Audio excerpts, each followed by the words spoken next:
Well, hello, good people out there. Anybody that's actually still hanging out. We got a late start tonight, so that's on me. That's on me. It's been a crazy day. I've been bouncing all around, all over, but now we are back on a Thursday night, which means beer and talking about beer. Some of the updated beer news as Todd pours an M43.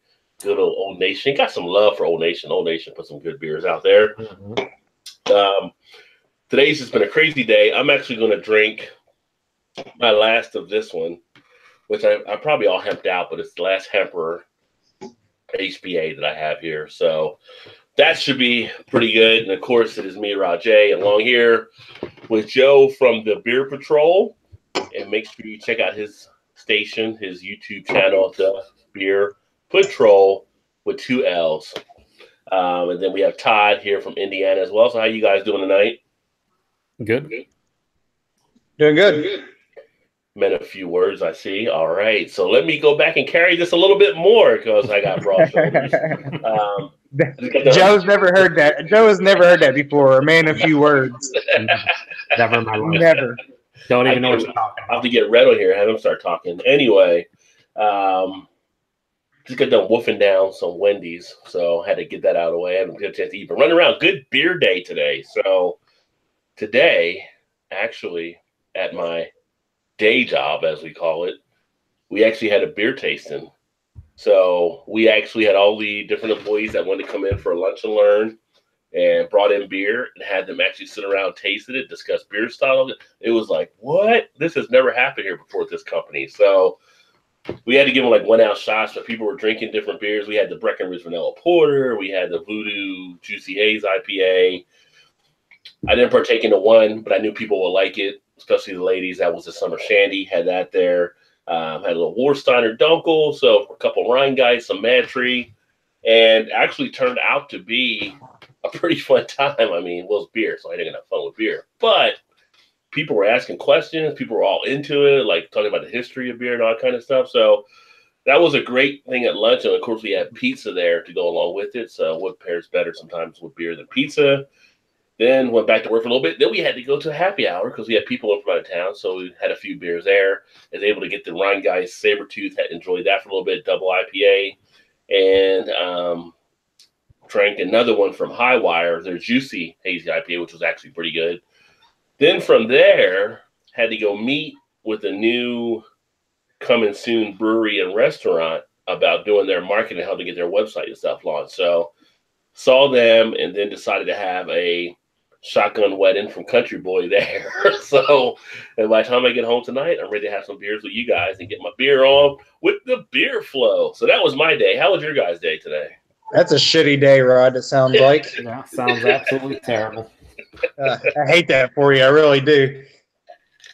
The only thing, Mine was hectic as usual. Every day seems to be hectic with work these days. So I'm always ready for Thursday and have a few beers. my day was not anywhere near as enjoyable and fun and entertaining as yours was. I'll tell you that much. Oh, and then also the cherry of the day was that I got contacted by one of the breweries out of Nashville that they actually asked about me checking out their beer and they want to send me some. So that kind of works out good, which is always funny. So Without asking. Yeah, without asking. Didn't have to go out for it. They sent me an email, contacted me through the blog. It's from Music City Light.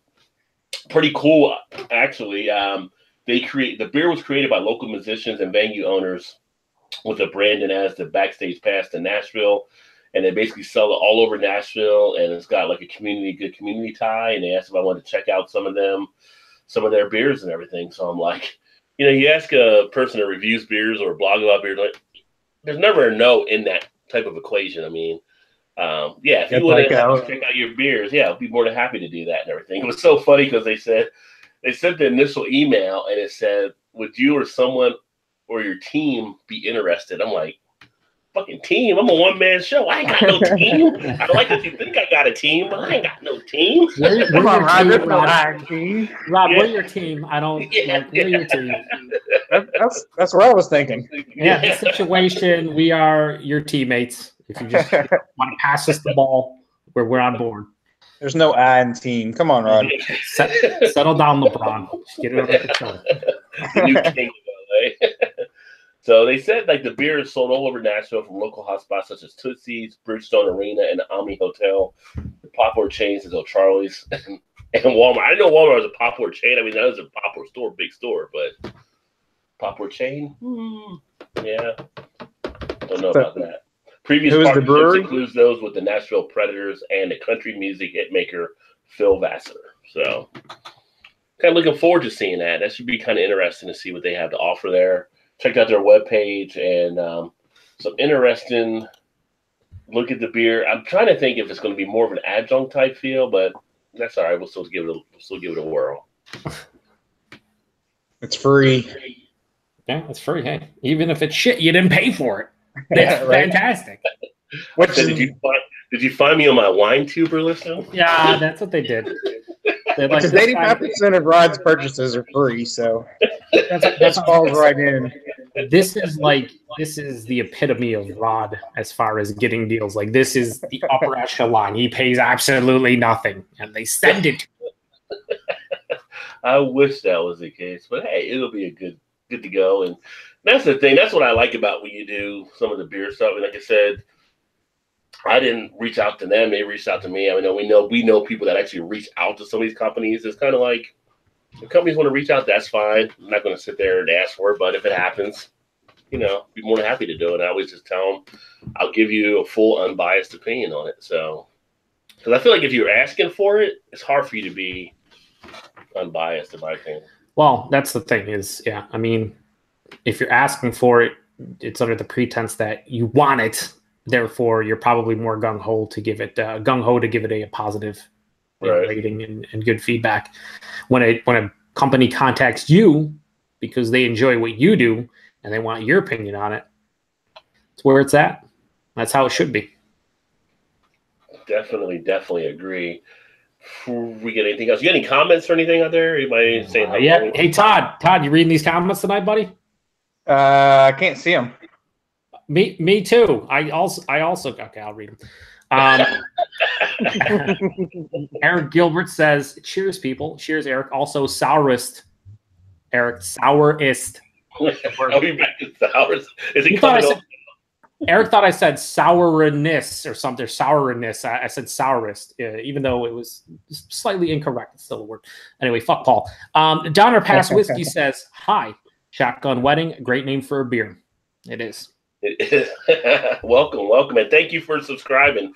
Donner Pass Whiskey actually saw me on Malted show and actually subscribed from that, so definitely appreciate the love. Yeah, that's cool. Sweet. And then Eric continues with having Little Beast Pinion APA. Where's Little Beast from, Eric? They're in Ontario, right? I don't remember where though. Be curious to know because I kind of know, but I don't right now because I'm drunk. No, I'm not. Head coach says, Big Rod Dog and Company. What's up, head coach? Welcome, head coach. Appreciate the love. Brian Lepe, or it's Lape. Lepe. Yeah, Brian. Yeah, he says, who is local to Cincinnati? I want to give you some of my recent batch to review. Me? No, I'm really not. It's only Rod. Rod's the only guy. I'm local Cincinnati. We can meet at the bus stop now. Whatever. Yeah, if you want me to check out some of your home brews, that's always good too. I don't think I've ever done a homebrew review. I think I've talked with people about it, but no, actually, Todd. We did Todd's homebrew review. And he's all right. Oh, yeah. Yeah, we did Todd's. Well, I didn't do it because it was before I had my channel. But yeah, I drank it, and it wasn't terrible. I don't think we did. I don't know if I did a video on it. It wasn't good, but it wasn't terrible. Well, you were all weird. You're like, this is going to be shit or whatever. It is all right. It actually got really good as it went on. The sweetness went way down, and the hops was more prevalent. Yeah, I think on yours you may have just been early on it. So I should have sent you guys another one in that last beer package just so you could try it again. You should have. I would have reviewed it. Yeah. Well, I didn't say for a review, but no, I'd have reviewed it. That's the rules, Donner Pass continues with, and I'm going to butcher this, drinking Aberlour Abunda cask strength Scotch. So, nice. getting into that. Probably Donner. I don't know if he's in Canada or not in Canada, so it'll be interesting. Yeah, let us know where you are. Where's that from? Where are you from, Donner? Too. Yeah. Head coach says they are your team in reference to Todd and I, and that's right.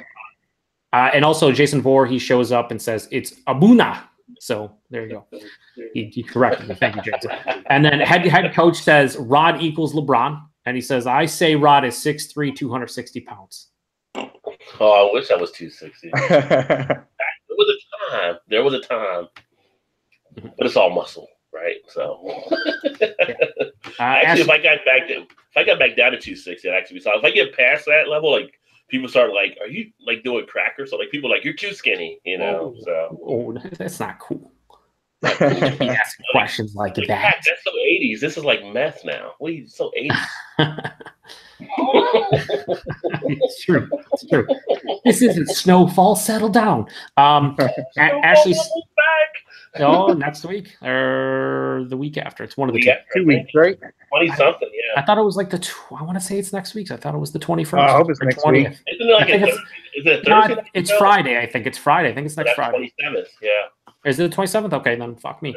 Ashley Saxon says, good evening, gents. I'm keeping it light tonight with some ciders.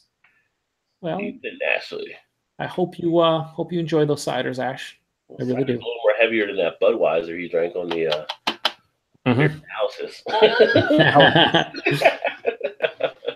Yeah, Ashley Saxon, spoke no words and for about 50 minutes straight in the post analysis last night. That was enjoyable. I tried to put comments in, but yeah, she couldn't get a word in edgewise to read them because people were talking over them.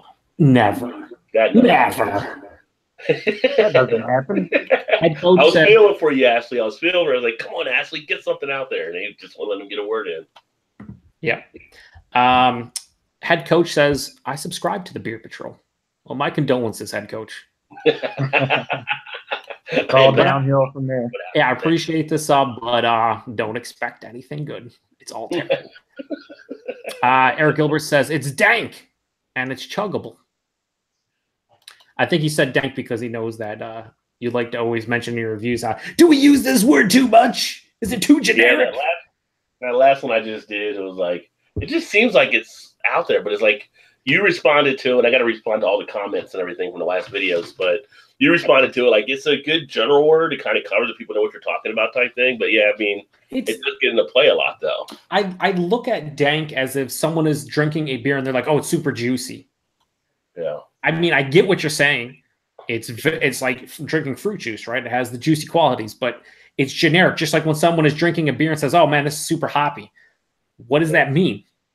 There's how many different characteristics to explain what a hop forward beer would be. Same thing when someone says, oh, it's fruity. How many different fruits are there?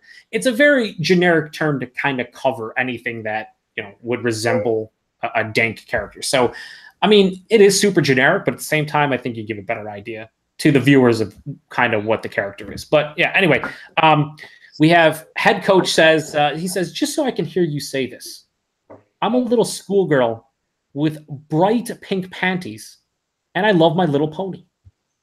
So I said it for him, although that would be Paul. He'd probably want Paul to say that because Paul loves My Little Ponies. He does love My Little He is a brony. Paul is a brony. That would have been way better for Paul to say it. Jason Voorhees says he's doing some wine right now, which is fine. It's cool. Eric then says that Little Beasts are from Whitby, Ontario. Okay, cool. Donner Pass says they are from Northern California. So there you go. Nice. Not as far as away from like Ontario or like Eastern Canada as you can get. Eric says, got them fresh before labeling, but needed a toe tag. Talking about the beers that he's drinking, so that's cool. And then Raining Iron Parade shows up with his infinite wisdom for this evening, says cheers to all the beer tubers. And Joe, I guess. Raining on your parade. Where's the love? Where's the love? The fun banter. Ashley Sexton says, yeah, that never happens. I was sort of hoping that someone would pass out. Dude, it was almost painful at a point, but that's all I'm going to say about that. It was. Watching it back, it was like, just let the man say like 3 words. That's all I'm asking for.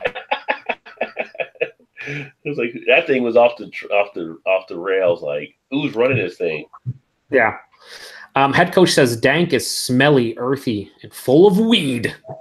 Yeah, certainly can be. Which is funny because we went out tonight. We went to the happy hour. One of the guys that came earlier to the beer tasting, he was trying one of the beers, and he was like, I don't know. I was like, I kind of like it in the taste, but it smells like BO. And I'm like, yeah, it smells kind of like musky. He's like, yeah, that's resinous. That's what you he's like. Is that what that is? That's what that means? And they're like, what do you mean? It's like hops are in the same family as weed. That's marijuana. Doesn't have the THC, but you're basically looking at. They're like, oh, really? Was there anybody with marijuana in a beer? Like, matter of fact, there is if you're in California because now Lagunitas is releasing their beer. So nice. Yeah, I mean, dank weed is the first, like the big note you would think when someone says dank. But I can there's a couple hops out there that like, there it is, dank wood. There's a couple hops out there that like produce the onion and garlicky like dankness that you get from like a beer. The Summit hops are a big proponent of that character. But yeah, definitely when I say dank, I'm thinking like weed, a little bit of like skunky, a little bit of musty. It's like, yeah, it all makes sense. But we have yes. I actually said that in one of my latest reviews. I was like, sticky, icky, dank. Something like that. I forgot I don't even remember the review. Then Donner Pass says, usually hear dank when people are describing their weed. Lots of farmers where I live, and that makes complete sense. Yeah. Jason Voorhees says Northern California has the best weed and wine. I would say wine. I know they got the wine. I don't know about the weed. I mean, Denver's doing some things from what I hear out there. Oh, there's a lot of places doing all kinds of stuff with the weed. Well, there was. Now we don't know what's going on. That's true. Donner Pass says work in a wine vineyard in summer. That's cool. Pretty cool.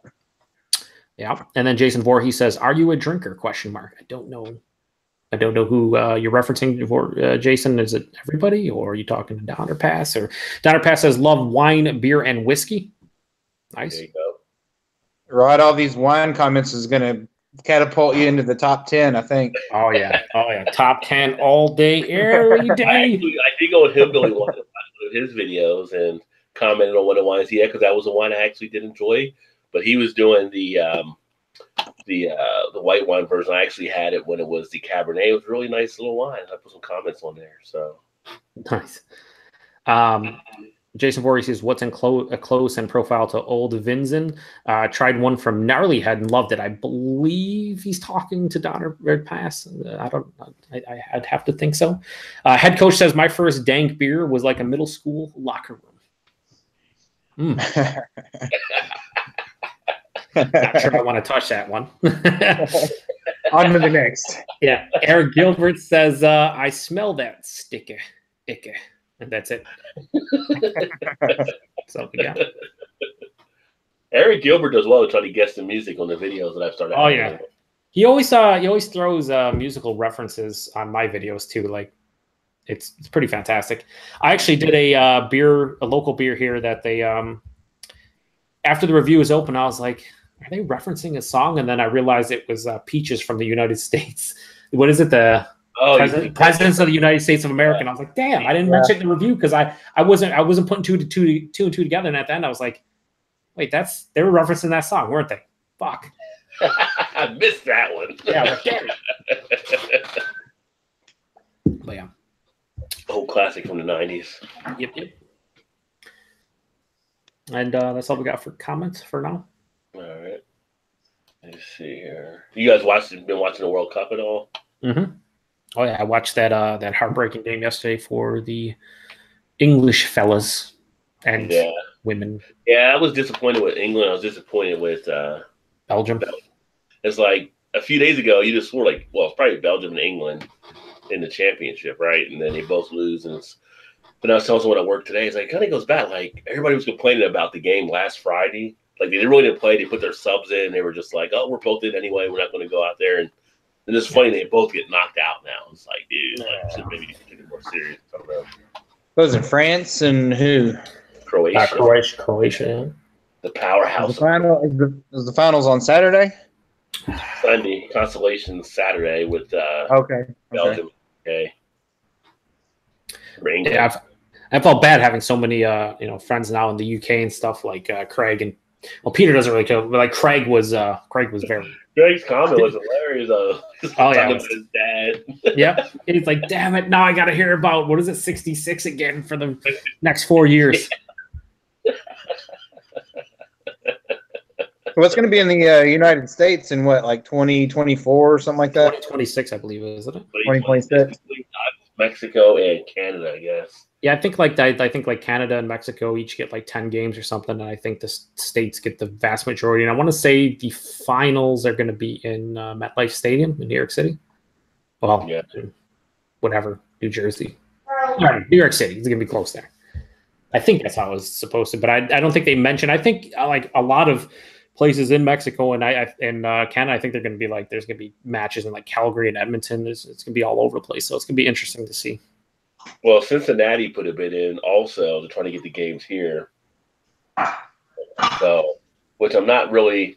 After seeing on TV, it's kind of cool, but to think of all those people coming to Cincinnati and how traffic is already screwed up here, not really. Yeah, that'd be a nightmare. Like people can't drive as it is, and they're bringing people from around the world. I'm not too sure about that. Head coach mentions I'll just mention this comment and read the rest when we get back to comments. But he says we won't even qualify when World Cup is here. Sad beyond love our country. Automatic. They automatically qualify when you host. Yeah, it's not like Russia. They were like ranked 71, but they got in because they were hosting it. And I think for the one here, I think Canada, U.S., and Mexico all automatically qualify. In Canada, I love Canada. I have a lot of friends in Canada, but their soccer team is probably worse than ours, so they get an automatic bid. So it's going to be Canada and our shitty team, and it's going to be fantastic. Hopefully we do something, and hopefully we're better in 8 years, but it's not going to be pretty. So when is the Women's World Cup? Is that like in 2 years or something? I don't know. Years or something. I mean, I think it is. The women's team is better than the men's team. Oh, way better. Yeah, so they're like perennial fucking contenders. Yeah, so it'll be interesting to watch that. Then I mean, just turn all views to watching that. It's kind of like the women's hockey team is always way better than the men's because in the women's game it's pretty much Canada and America, and then the men's game America's like top 6 to 8 most of the time. They're just it's way different. Well, we always got beach volleyball too, so there is that. There's that for multiple reasons. One of his comments on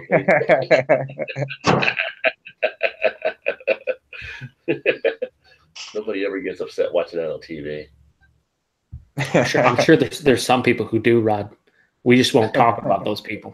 Yeah. We'll just pretend they don't exist. Yeah. Let me see here. Oh, we do have looking at some of the beer news. I forgot this weekend. I don't know if I'll make it down there or not, but they have the Bacon Beer Fest again. Oh yeah. So last year I shared some of the stuff from it. That's when I had the I didn't have the whole thing. I split it with someone, but it was the bacon donut burger sandwich or something. It was actually pretty good, but not good for the carbs, not good for the heart, but good for the belly. So that's going on this weekend. So I may try to get down there, try to get some videos, check out some stuff. The breweries down there, a handful of those. But bacon and beer, it's hard to pass that up. Very hard. Yeah, nothing about that sounds terrible. Yeah, when someone says bacon and beer, I'm like, where do I sign up and what does it cost? Because it doesn't matter. Doesn't make any difference. No. Yeah, and I haven't had a bacon beer in a while. I mean, I've had a few in the past. I had one that actually wasn't that good, but some of the other ones have actually, with the right amount in there, it gives a nice little saltiness to it and everything. So, yeah, it all depends. Gimmick beers like that, more often than not, let me down. But when you find one that actually works, you're like, yeah, it's sweet. I think last week we mentioned how they were working on beer caviar, and apparently Carlsberg made the world's first beer caviar for the tournament that just took place for FIFA. Excuse me, beer caviar, and how is this made? And what are they doing exactly? It's beer caviar, so fish eggs. Yeah. And Carlsberg did this, Among the greatest joys of FIFA World Cup 2018, aside from seeing your team win, is enjoying such football-themed goals. Football-themed goods as there are cakes, chocolates, and sushi, and now beer caviar. So it is like a fish egg thing. It's always funny that the fish eggs are like in like tobacco type cans all the time, but they ended up making fish. I'll show a picture of it here. Let me see. I'd rather you not. We'll take your word on it. I'll take your word that there's beer caviar. Let's see here. So here is the beer caviar. For fuck's sakes. So what would it take for you to try beer caviar? Would you try beer caviar? I'm not interested personally. I'd try it. I'm not a huge fan of caviar, and by huge fan, I mean I don't like it in general. I don't know if I don't know. Maybe try it just to. What flavor of beer is it? It's well, Carlsberg made it, so the flavor of beer is average at best. I think is that the flavor.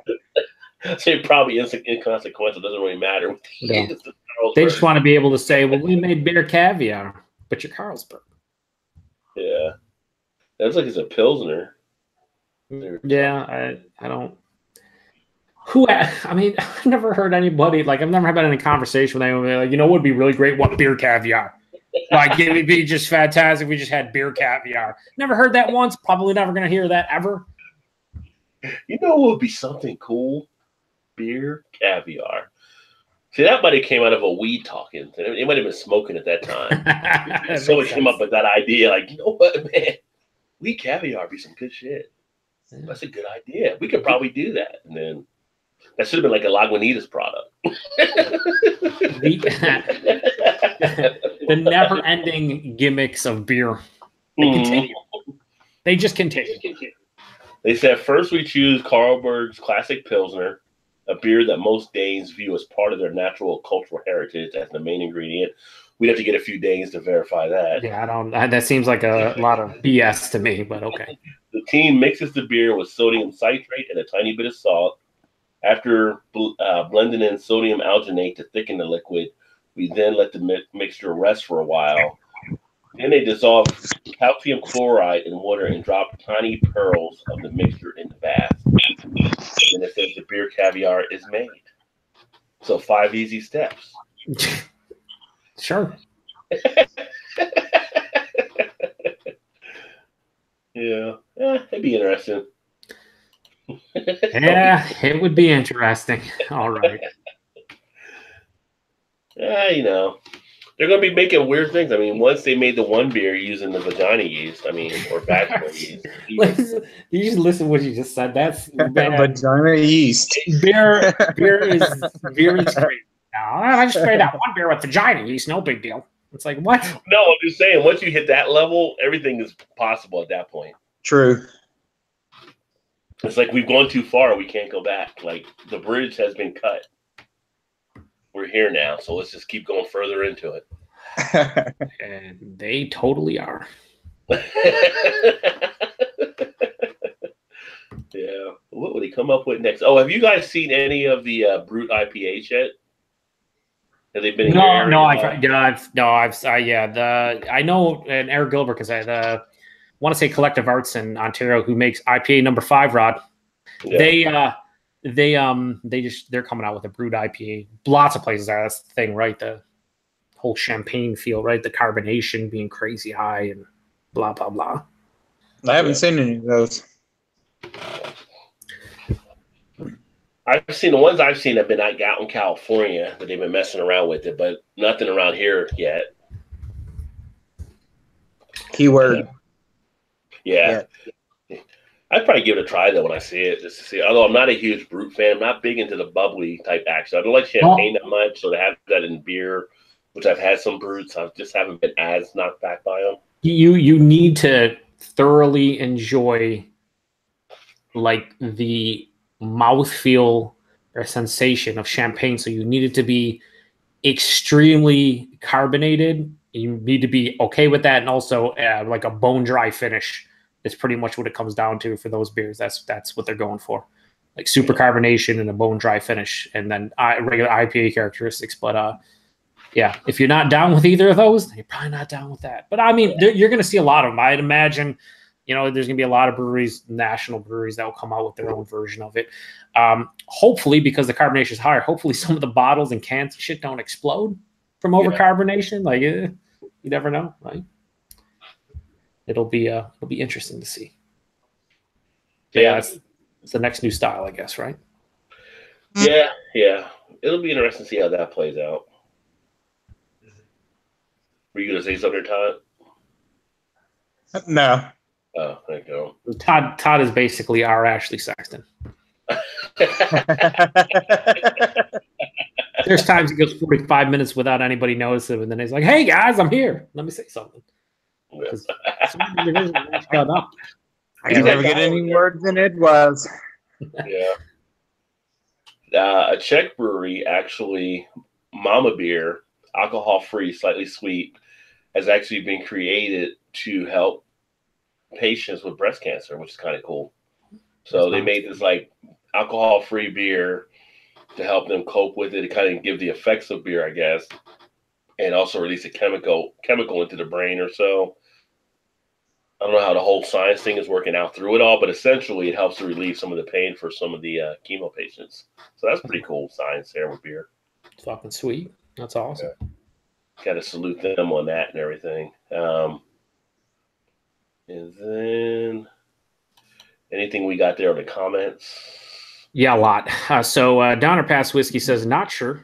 Mostly get local wine from Sierra, Foothills Wineries, Nevada, Placer, El Dorado, and Amador counties. In reference to what Jason Voorhees was asking. Head coach says France will win the World Cup, that is. Jason Voorhees says Americans would rather play hand. He said Handegg. Say again? Hand, so hand, EGG. Handegg? You want to play Handegg?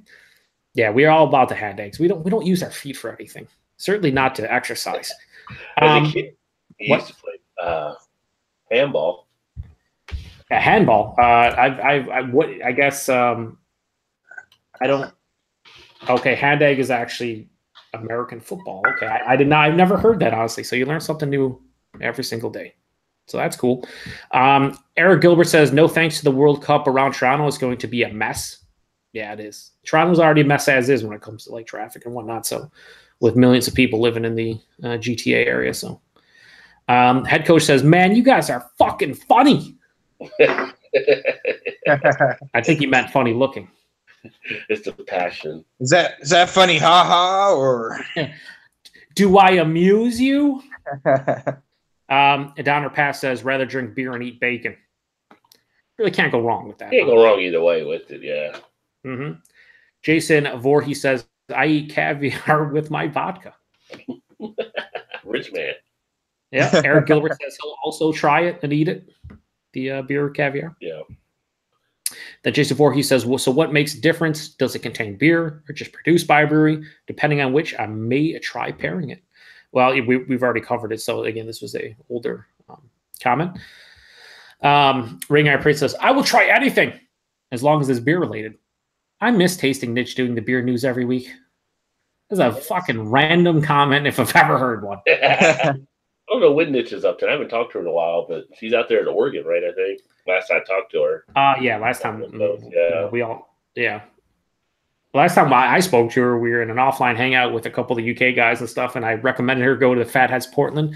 She had no idea it was even there, and like half an hour later on Facebook, she's like, "Hey, I'm at Fatheads Portland." I'm like, "All right, cool." Head coach says, "I cannot afford caviar, so some rich asshole came up with beer and caviar."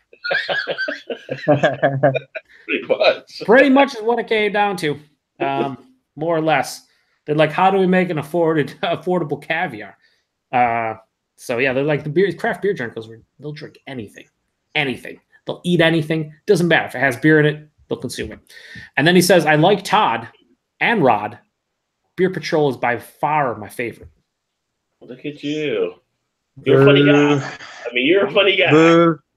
I don't. Thank you, head coach. You're a scene stealer, my friend. You're a scene stealer. I appreciate it. I'm trying to read all the comments.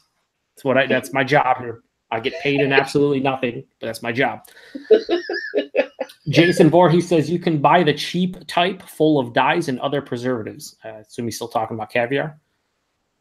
And then Eric Gilbert says it would be French onion dip caviar for me after smoking outdoor Ontario buds.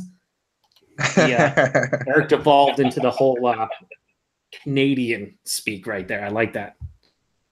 Just going out for a rip. And then Eric Gilbert says a hipster's paradise, collective arts. Yeah, I mean they've definitely become more eccentric with their beers and whatnot. I still like a lot of their stuff. A lot of their older stuff is good too. But yeah, definitely getting a bit of hype. Like IPA number 5, for instance. That's twice I can mention on today's show. Donner Pass says sounds like an Australian crystal wheat beer.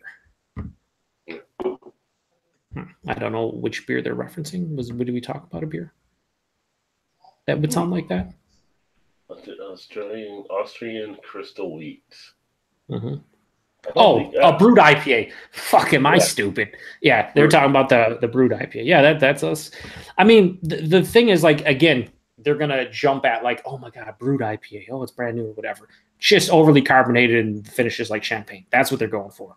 So, I mean, I'm not too excited because I champagne. I'm not a huge fan of like a super dryness, and I don't like my beers to be super carbonated. So, I mean, I'll try some once I see some, but I'm not geeked to try any of them. How about you guys? You guys like fucking super pumped? I don't like super carbonated beer. It's just like I said, I'm not a fan of all that fizz action. Todd, being the millennial that he is, he's definitely into it. I can tell you right now. Don't tell anybody. Don't tell anybody. Your wife knows already. She's ready to buy cases of the brewed IPAs. She knows. Right. Drunken One showed up and said, "Hey, gang." Hey, Joe, that'll be my first video. It's going to be a brute something or other. It doesn't matter what it is. It'll be champagne. It might be the cologne. Who knows? If you review brute cologne as your first ever beer review, best video ever. Drunken One says, hey, gang. And then says, Mr. Rod, your date is wrong on your title because you put 7/22/18 instead of 7/12/18. So that's on you, good sir. Yeah, I was having issues putting it in where YouTube was acting up again, so that's on Google. Always going to blame Google. That's what Rod does. He blames Google. But you know what? You should blame Google and YouTube for mostly everything, like 90%. Like 10 minutes to try to get onto the damn thing to the link. So yeah, I'm blaming Google. When all else fails, blame Google. Not even when all else fails. Just blame Google in general. In general. Like kind of like the old. It doesn't matter. Yeah. So, sort of like the old South Park movie, Blame Canada. In this case, blame Google. That's what we should do at all times. Sing a whole song about it. And then he says it's July 12th. And this is just, he's saying this to get a plug-in because he goes, it's my freaking birthday already. Happy birthday, Drunken One. Happy birthday, Drunken One. Happy birthday, Drunken One. And then... we'll drink one for you. Probably not. Sorry, Drunken One. Not going to waste a beer on your birthday. I can't do it. Gotta worry about it. I love you, Drunken One. Just playing. Eric, a Lions fan, never heard of this guy, and he's insulting us. He says, what up, beer bitches? I don't know if you know how this stream works, Eric, a Lions fan, but you just don't insult people like that just you've never met before. One, he's a Lions fan, so you can't really put too much credit into that. I don't know what's going on there, but my condolences to you, Eric. That's a wow. Yeah, too bad he didn't catch up with Paul where he's at there in Eastern PA or whatever. No, he's probably very happy that he didn't. Eric Gilbert says, always blame Canada. I mean, that's what certain individuals are doing nowadays. I mean, that's the thing from the top down being passed. Yeah. You guys are too nice. Stop being nice. Be pieces of shit like us. And then Drunken One says, damn the luck, sir, Joe. Yeah, I'm sorry, Drunken One. I hope you have a great... I hope your birthday is almost over, but I hope it was a good one. And then Eric gave you a bit of a chuckle there, Todd. He said, "LOL, Todd. LOL." And that's all. That's all we got. I can't say anything though. I'm a Colts fan, so it's equally as bad. Well, they've at least won a championship in the last 50 years, so there's that. True that. Well, if you're in Arizona or California, so either Joe D's territory or Earth's territory, Jesus. Pizza Hut has expanded beer delivery in a bid for the younger demographic. So now Pizza Hut will bring you pizza and beer. Will they bring you good pizza though? Huh? Will they bring you good pizza though? It's Pizza Hut pizza, That's what I'm saying. Like, if they want to deliver someone else's pizza with some beer. Yeah, so they're trying to get a younger demographic, it looks like. They could be worse. They could be Papa John's right about now. Oh, they probably got Papa John's. That's what I was just getting ready to say. Apparently, when England scored that's in my backyard, so. Apparently, when England scored their one goal in the game, people threw a bunch of beer in the air. They said English fans waste tremendous amount of beer. I guess they didn't know it was going to be their only goal or whatever at the time. Like, yeah, apparently went wild after the celebration, but yeah. It says one World Cup fan hurled beer at a journalist reported on England versus Croatia. Like, what would ever make you so pissed off by a journalist you throw your beer at the guy? Although I do find it kind of funny. I just don't know why you would want to waste your beer. Maybe it was a Carlsberg, I don't know, Carlsberg or whatever. Yeah, why waste the perfectly good beer? They said the man in question was a drunken Aussie, and despite the incident, called the atmosphere epic. Oh, they got the video of the guy getting pelted. Should we share this and take a look at this dude getting pelted? You don't want to get hit with copyright infringements here, Rod, now, do you? Well, I'm not monetized now anyway. Yeah, okay. I used to be, so let's see here. Oh, freaking. I remember when YouTube was just, you played it, you didn't have commercials. Now you're going to get hit with copyright. Toyota's pissed right now. You do a car commercial, make it an auto commercial. Ammons. That baby don't know anything about that guy coming. Good morning, Doug. Good evening, Doug. We've just got a very angry England fan coming up to me. It has gone from jubilation. No, jeez. That's not very nice. Frustration to anticipation. Now it has turned to anger. The English fans are very angry, and the ref is just about to call this final whistle. It is Croatia's game, I believe. 2-1. Croatia has taken that game. Wow. We're going to get out of here. Can someone get around Lloyd as well? Because there's someone in England who can get around Lloyd and look after him. What a bunch of thugs. That's all I say. Oh, wow. They used the thug word over there, too.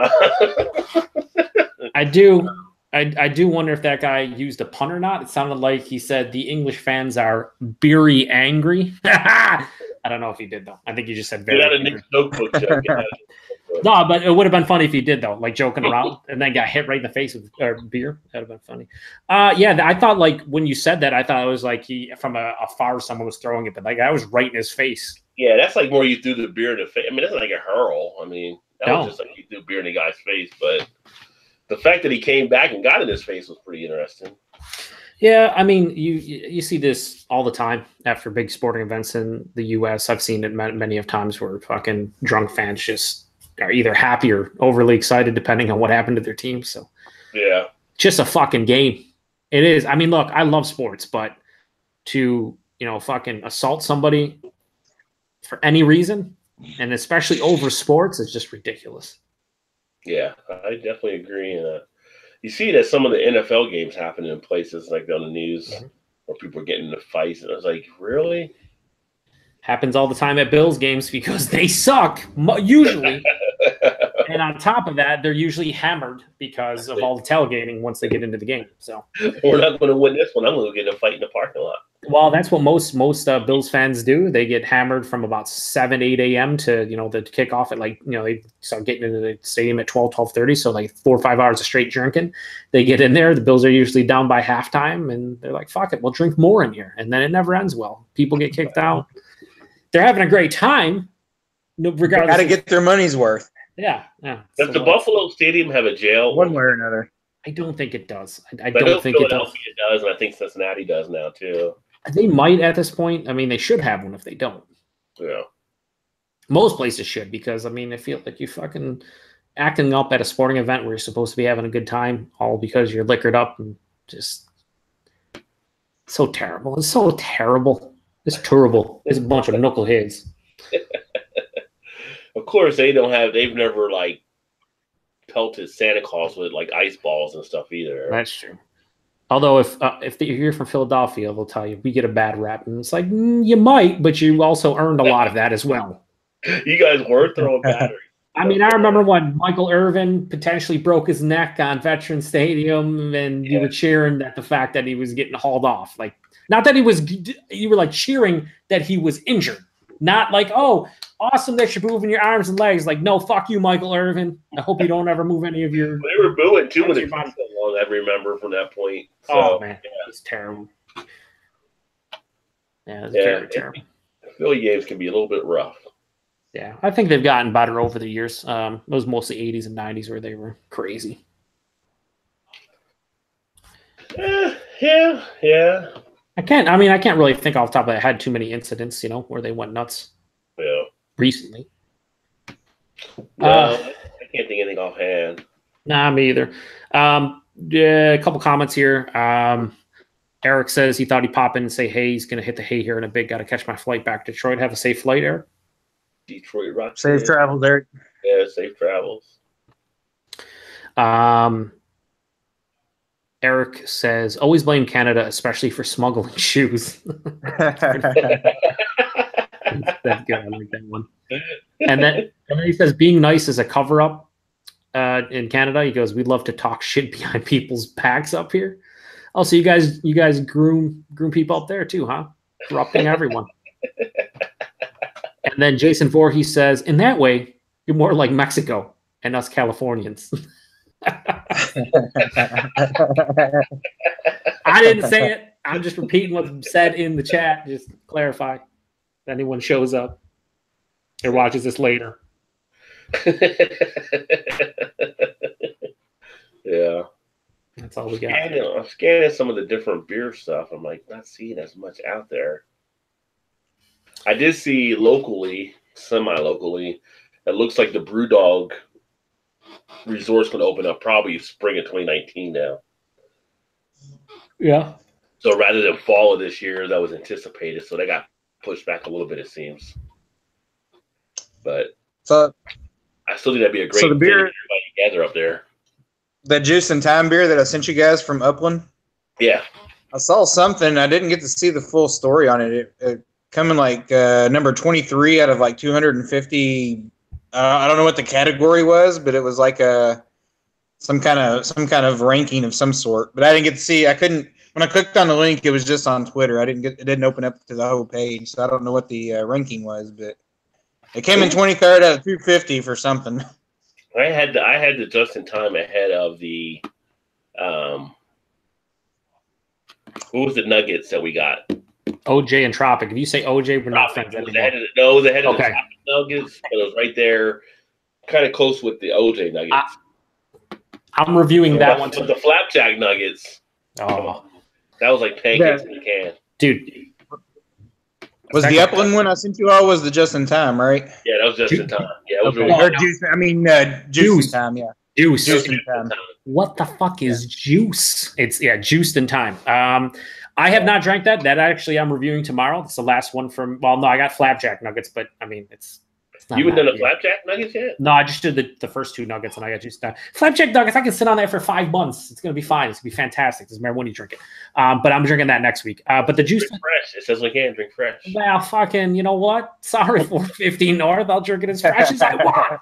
No, the juiced in time. Yeah, I'm looking forward to it because, like I said, when I did the beer mile unboxing, I was like, I I mean, I knew Upland did other beers, but I didn't know they were actually like getting into canned New England style IPAs because they're so well known for their sours. So I'm quite excited to rip into it tomorrow. I'm pumped. Tropic Nuggets was just like just extreme letdown for me, but OJ Nuggets was so fantastic. I didn't fucking care. Like I had whatever. But it was good for you still. It just wasn't as high as you thought it was going to be. Yeah, I did. What did I give it? A 3.5, 3.25. Yeah, I think so. It wasn't something great. I think you gave it a 3.5. Yeah, and OJ Nuggets, I gave it a 4.5. That's how much I thought that beer was better than Tropic. Dude, OJ Nuggets reminded me of like the other half beers I was drinking, or like Trillium beers. It just, the mouthfeel was fucking, the mouthfeel and body on that beer was spot on beyond belief for me. I was like, it was perfect. And what they said, OJ, they're going for, I'd imagine, orange juice vibes, and they hit the nail on the head. I thought they did a great job with that one. But Tropic Nuggets kind of lost me. It was only 8.5%, but I got the alcohol in Tropic Nuggets, which in this day and age is crazy. I mean, now don't get me wrong, 8.5%. You should be getting. That's the crazy thing about craft beer now. Like all these 8, 9, 10% beers, you can't even taste the alcohol. Yeah. And that one I couldn't. I even said in the review, I was like, I shouldn't mark this down or be angry because it's 8.5%. But I was like, I had an entire week of other half. I had 12 beers, and one of them I could taste the alcohol, and this one is like almost fusel. I was like, I don't understand what's happening. But yeah, you kind of stack it against other half, though. Well, I'm just because 450 North is getting a lot of hype where they're not getting to like they're getting up there. Actually, they're getting a lot of hype. Even, Todd talked about people buying them and trading them for other hype beers. So I just, in my mind, I'm trying to compare them to the upper echelon of the New England style. And OJ Nuggets was there, no doubt, no question in my mind. But Tropic Nuggets was not. But you know what? That's the great thing. It's fun trying all this stuff and seeing how places, how like you said, 450 North was like not doing well for a long time. So to see them starting to make all these different crazy beers and getting some hype behind them and some props, it's good. But regardless, it was fun to try them. That's the way. They got a new release coming out tomorrow with like 5 more beers. Jesus Christ! Yeah, it's like every 3 weeks they've got something new coming out. And guess what? That's basically like those other breweries. Like other half releases 3 or 4 beers every week. Trillium and Treehouse every week they're releasing whatever. Fucking Monkish out west. They're does here and like every week it's like, oh, new release. You can't keep up with this shit. And people will be standing in line for it at 7 a.m. waiting for it to open up to get them. Yeah. Well, and like I said, more power to them people if they want to. I don't have anything against waiting in line, but nowadays there's so many fucking beers available. Right. It's tough to justify it, kind of, at this point. Yeah. Well, and when I got those ones that I sent you guys, those are the ones that were left over from a Friday release. I just happened to get them the next day on Saturday. But the Nugget series was the only ones that was left, and the Berliner Weisses were already, their Slurpee series was already sold out.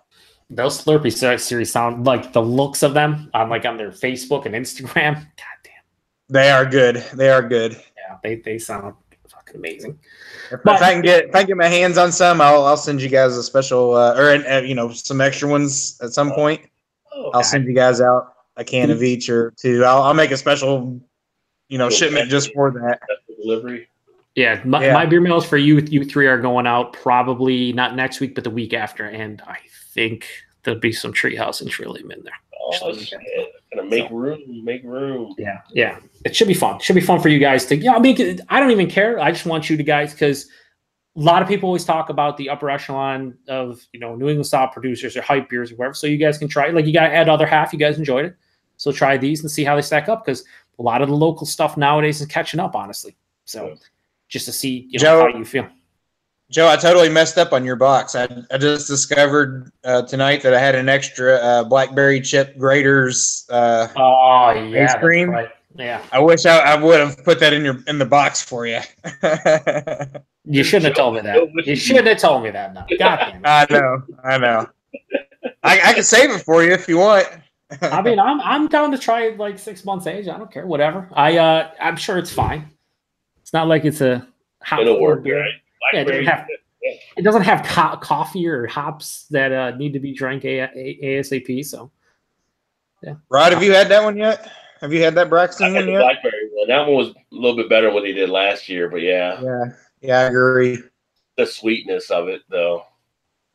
Oh, now I don't want It it. is Now it was better last year. You guys sent me the No, inferior this version. the blackberry chip was better than the one he did No, last this Oh, year, this- yeah, no, that Oh, one now was I want better. it. Yeah, now Yeah, I yeah. want it year. Yeah, regardless. that's Braxton as well, teaming up with Raiders. Yeah, that's cool because there's I mentioned that. So the on location video I did, that New York Beer Project, the only one I have on my channel, they have something similar to that Braxton has with that ice cream company. There's Perry's ice cream here in New York State, and they do the exact same. They have a thing where every quarter they release a new collab. Like the last one they did was it was that limoncello shandy that I did. So they were trying to go for like a lemon sorbet character in a shandy form. It didn't work for me, but Yellow's shandy.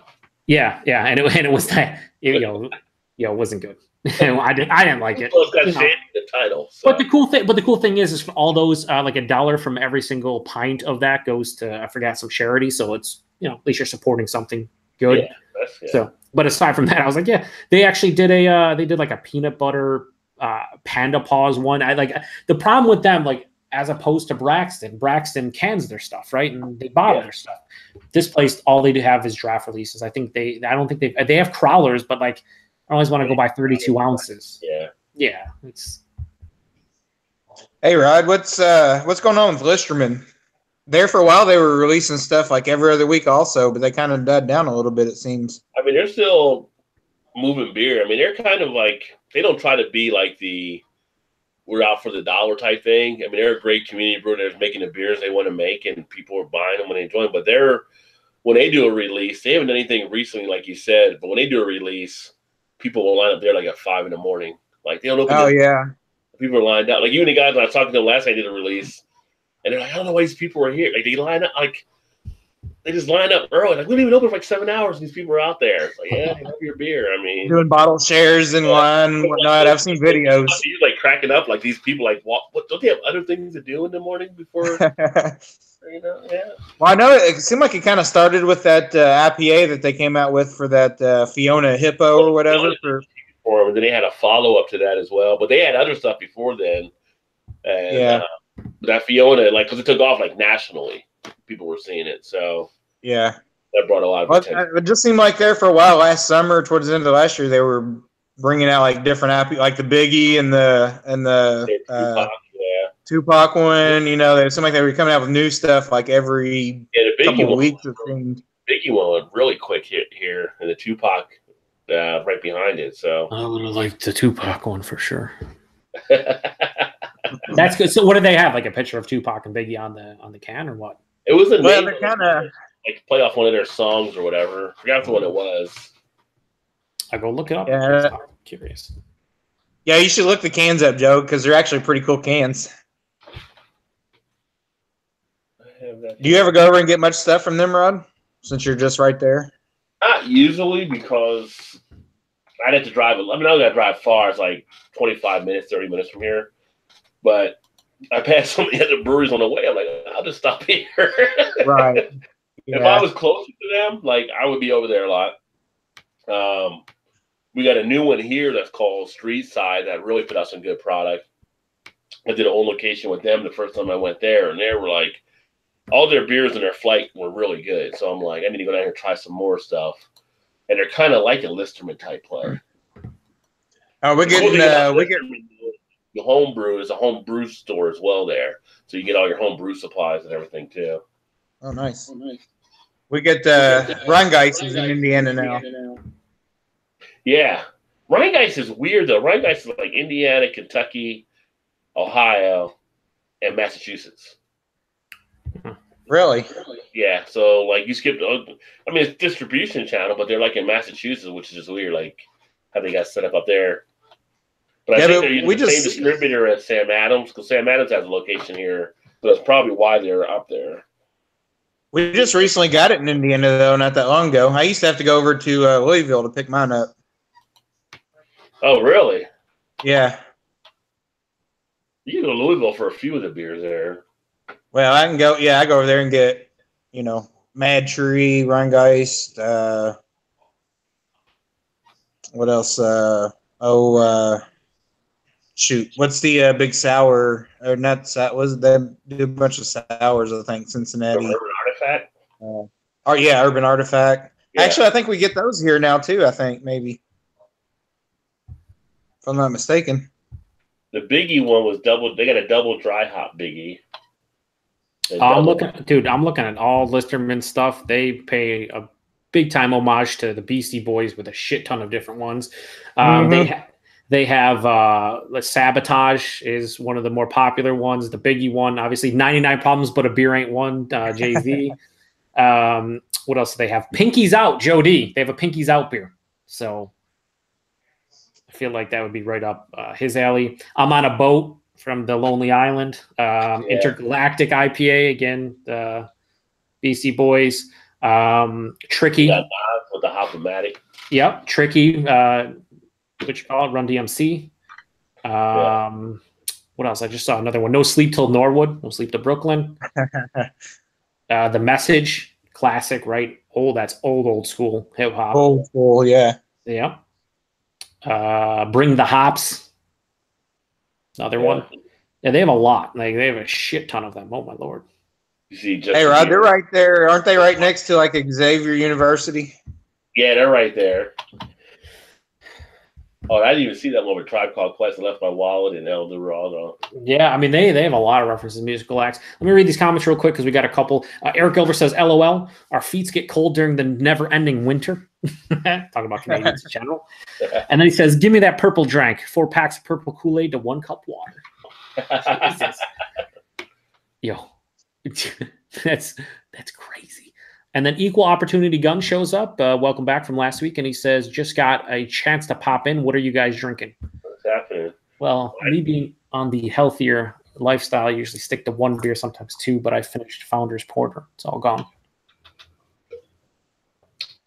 Founder's Dankwood here. Oh, you opened the Dankwood. You were showing it. I got one in the fridge. I haven't opened it yet, though. Duo review, baby. Should have done duo review. And I'm going to actually drink I drank a Hemperor, but I'm going to drink an Antwerpen. The 50-cent Antwerpen. My last one at a 50 cent. Fuck's sakes. I do have some interesting news from the UK, guys. I think we talked about it last week, but so the UK, they have Beavertown over there, right, as a brewery, and they use their Beavertown extravaganza, and they just got invested by Heineken.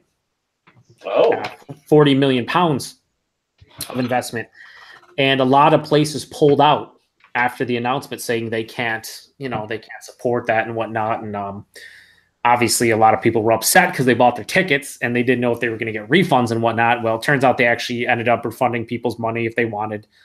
This past week, they started with the refunds. But to make a long story short, Cloudwater, which is a huge UK brewer, well known for like their New England style IPAs, they're doing a lot of great stuff. They actually posted a blog on their website indicating why they pulled out of the festival, because a lot of people are upset with them.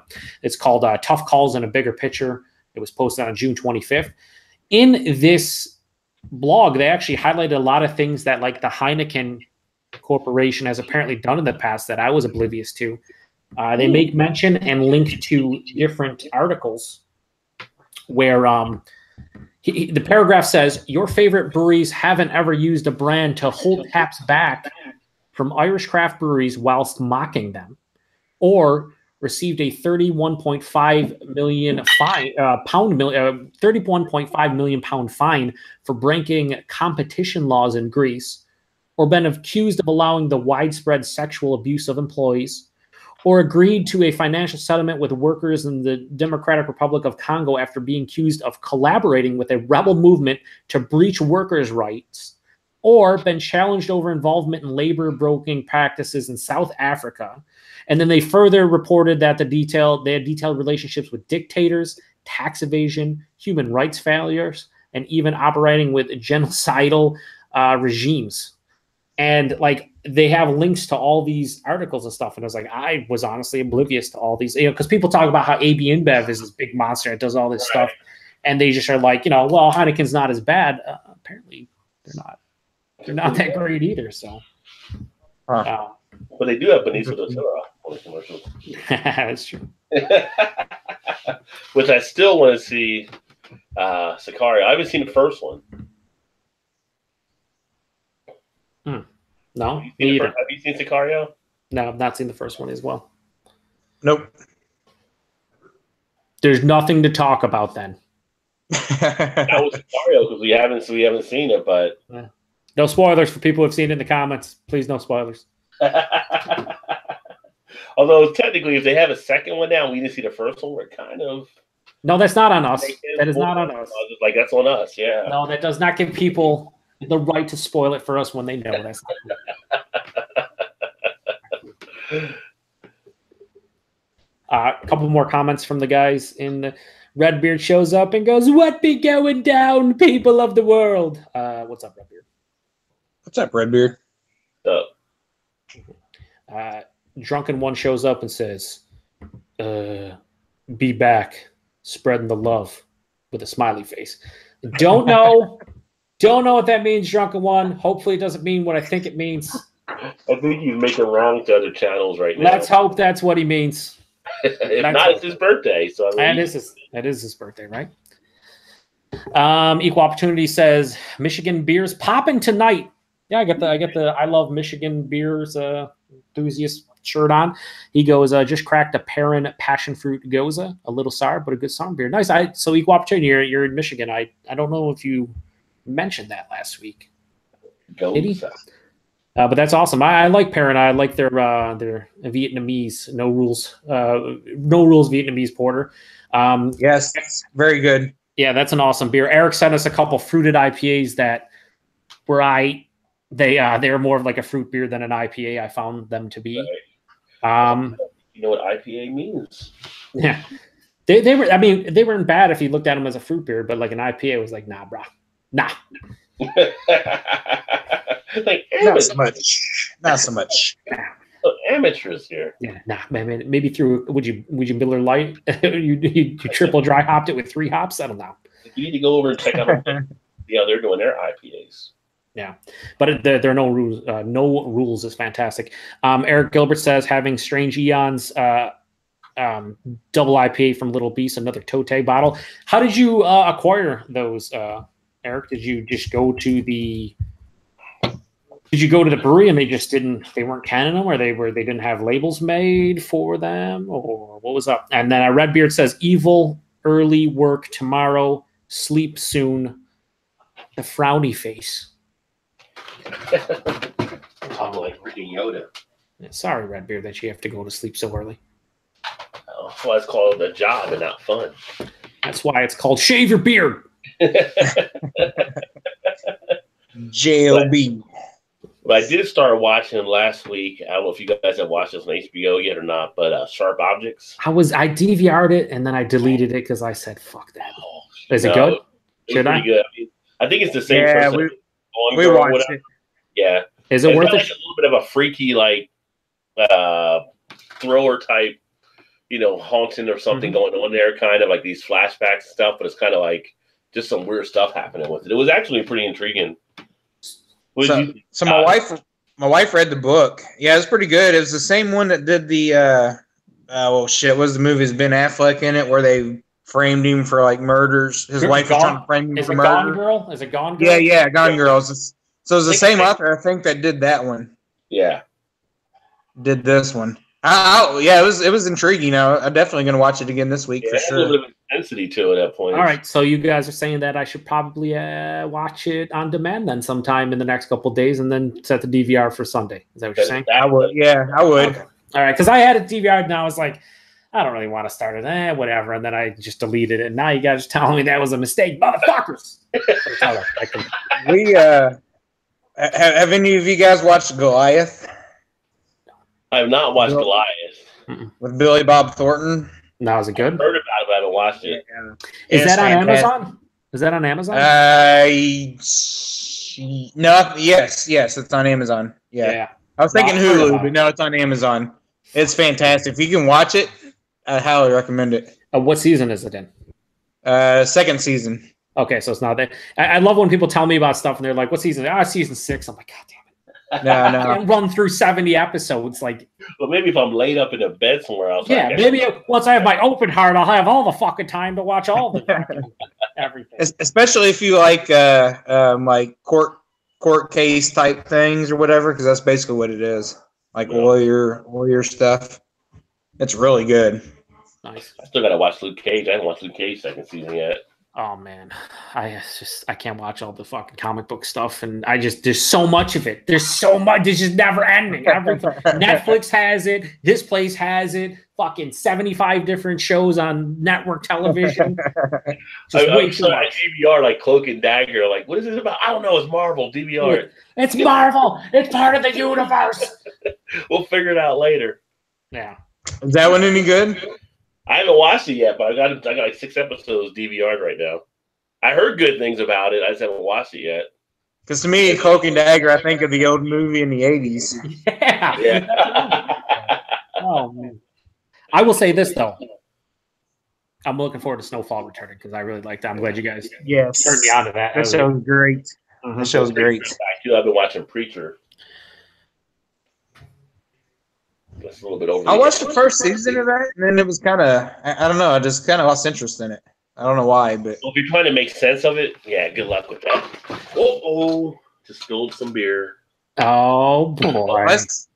That's kind of where I'm at with Westworld. Like, I kind of quit watching it this season, too. It's like, if I got to think about it way too much and still don't understand what's going on, it's not entertainment to me. Yo, I watched all of it. Talks amongst yourselves for a second. Oh, shit. We're taking over Rod's channel. Here we go. Fuck it up. Uh-oh.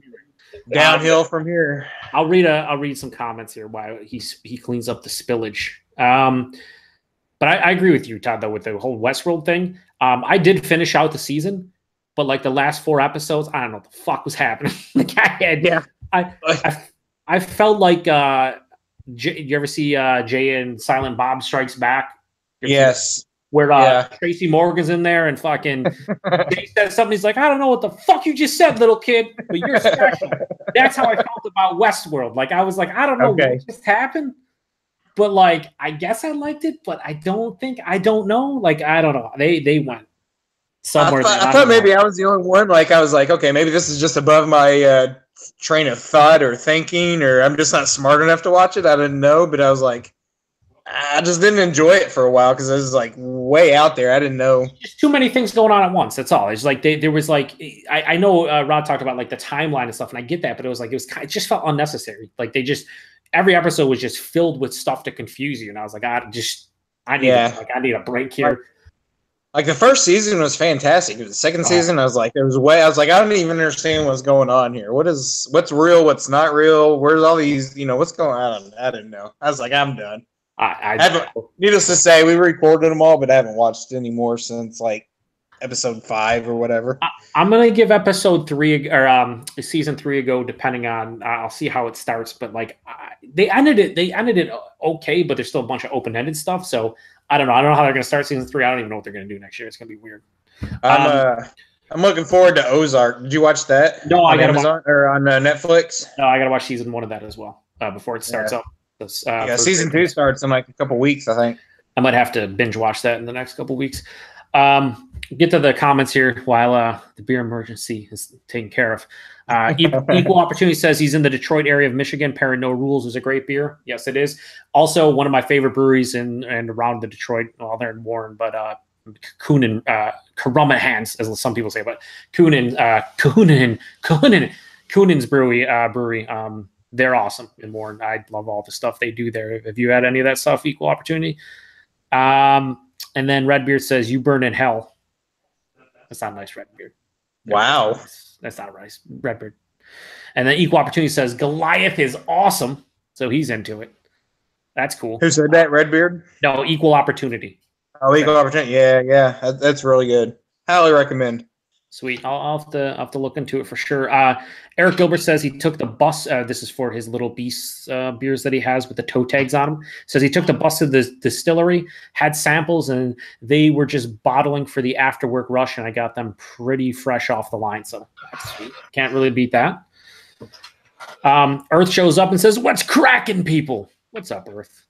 How's the Earth? How's the entire Earth doing tonight? Are we doing all right? Is global warming still happening as we speak? Oh, it is? Okay. Just making sure. Going round and round. Yeah. At least it's not fucking 95 with 98% humidity. That's good for us. Yeah.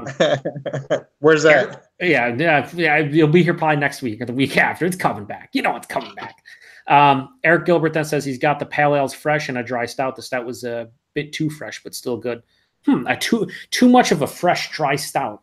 I don't drink too many dry stouts, but what made it too fresh for you, Eric? What was the harshness or what you weren't digging? I'd be curious to know. And then Earth says, beer emergency, beer down. I'm reading that right now in the voice of Joe D. That's what I'm doing right now because that's what I think when he says beer emergency, beer down. It was only a 50-cent Antwerpen, so yeah, only a 50. You know, the same Antwerpen that costs us like $2.50 a can or a bottle. That same one. Motherfuckers. Caught some of it, just not all of it. But so you guys are talking about shows when I was doing a cleanup. The one show that was actually the big surprise this year has been freaking Yellowstone. That show's off the hook. Oh, that show's amazing. Yeah, that's really good. What, Yellowstone? Yeah. Where's oh god. You guys so many shows. It's on the Paramount Network. Yeah, that show is like, that's pretty good. It's a good shit. Good. We actually watched one for our Come On Air tonight. Just the one from last night. It was so good. Is it brand new? Actually, got to like that they show a little bit of booby action too on cable network TV. Oh, yeah, this is like the one you watched tonight was like the third episode, right, Todd? No, I think it was. Maybe it was the third. I think it was the fourth episode.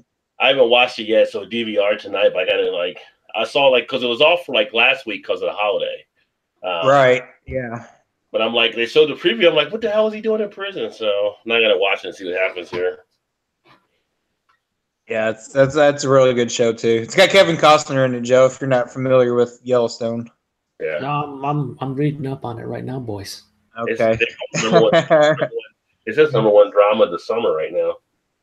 Definitely worth checking out for sure. I don't know what Paramount Network was before, but I think it just changed hands over the summer. Yeah. Spike TV. Oh, is that what it was? Spike? Okay. Spike. All right, I'll have to a lot of Bar Rescue on there too. Fucking Bar Rescue. Yeah. Yeah. I enjoy Bar Rescue. Pretty it was all right. I never really followed it as in watch every episode, but if I was flipping through the channels wherever and it was on, I'd be like, all right, let's see what happens. On Sunday they do marathons, so if you're laying on the couch and you're not feeling like doing anything, you just sit there and just laugh at people getting abused on there, yeah. And then they're like, well, I don't think you know what you're talking about. It's like this dude has set up how many restaurants and recognized by all these people, but he doesn't know what he's talking about. No. That's cool. I'll have to show. So Goliath, Ozark, Sharp Objects, Yellowstone. I'm missing. And if you can get any YouTube stuff, check out Cobra Kai. Yeah, Cobra Kai. Yeah, And you go Snowfall in a couple weeks. Well, yeah, Snowfall. Yeah, Snowfall's automatic though. Automatic watching that. That is automatic. That is an automatic. I don't know if Drunken One is back yet, but there was a piece there. I was going to tell him. Austin's craft brewery market is booming. 5 breweries to try in Austin, Texas. Vista Brewing, Celis Brewery, Skull Mechanics Brewing, 512 Brewery, and High Sign Brewing. So I was interested to see if he may have been to any of these, but no, he may still be spreading the love right now. Jesus Christ. Let's hope that means another. He just went to. Let's just. He didn't say spreading peanut butter, so. Holy shit! What? PG-13 stream rod. Eric also said when you were gone, Eric mentioned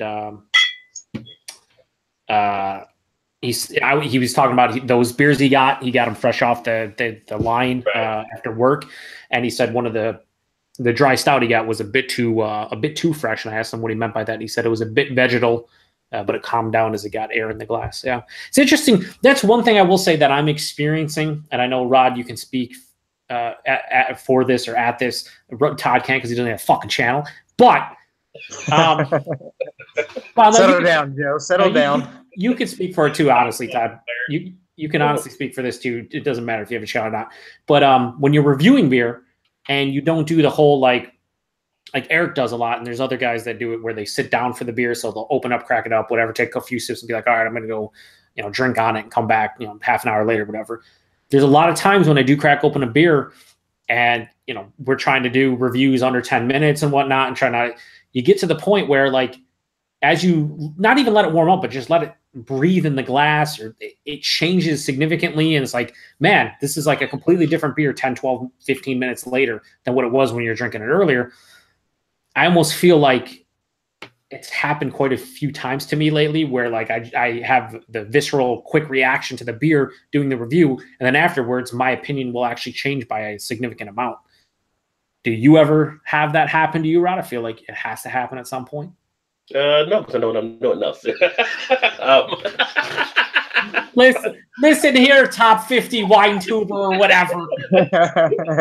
No, I think we're talking Cabernet or something like that. Then yeah, maybe so. But are we looking at a really robust white wine? No, but you're actually right there, Joe, for sure.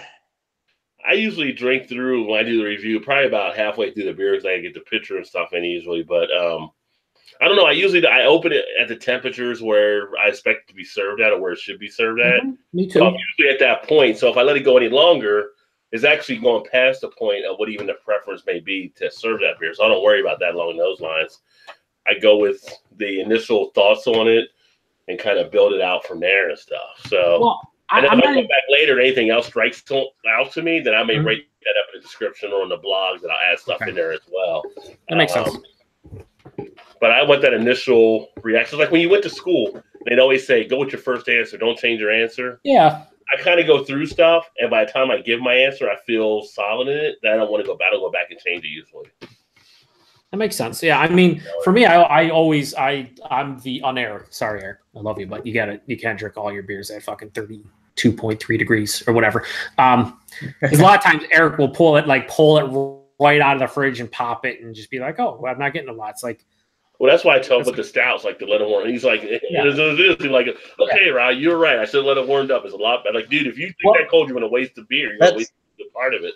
Well, like this, that's the hardest thing to get, like a normal macro drinker to understand that you got to let it warm up a little bit. Most macro drinkers don't understand. Not saying that, not pointing that towards Eric, but just in general, like macro. You don't know what the fuck you're talking about, Eric. It looks like when I did the beer tasting today at the office and explaining to beers, I got to tell them, like, if you're overseas, a lot of times you're drinking it right there at basement cellar temperature. Like you don't drink it like as cold as you're used to and everything. And like I gave them an example, like anybody ever have like Budweiser, like, oh yeah, anybody have a warm Budweiser? Like, oh yeah, because of macros, you don't want it warm. Those are designed to be drank cold.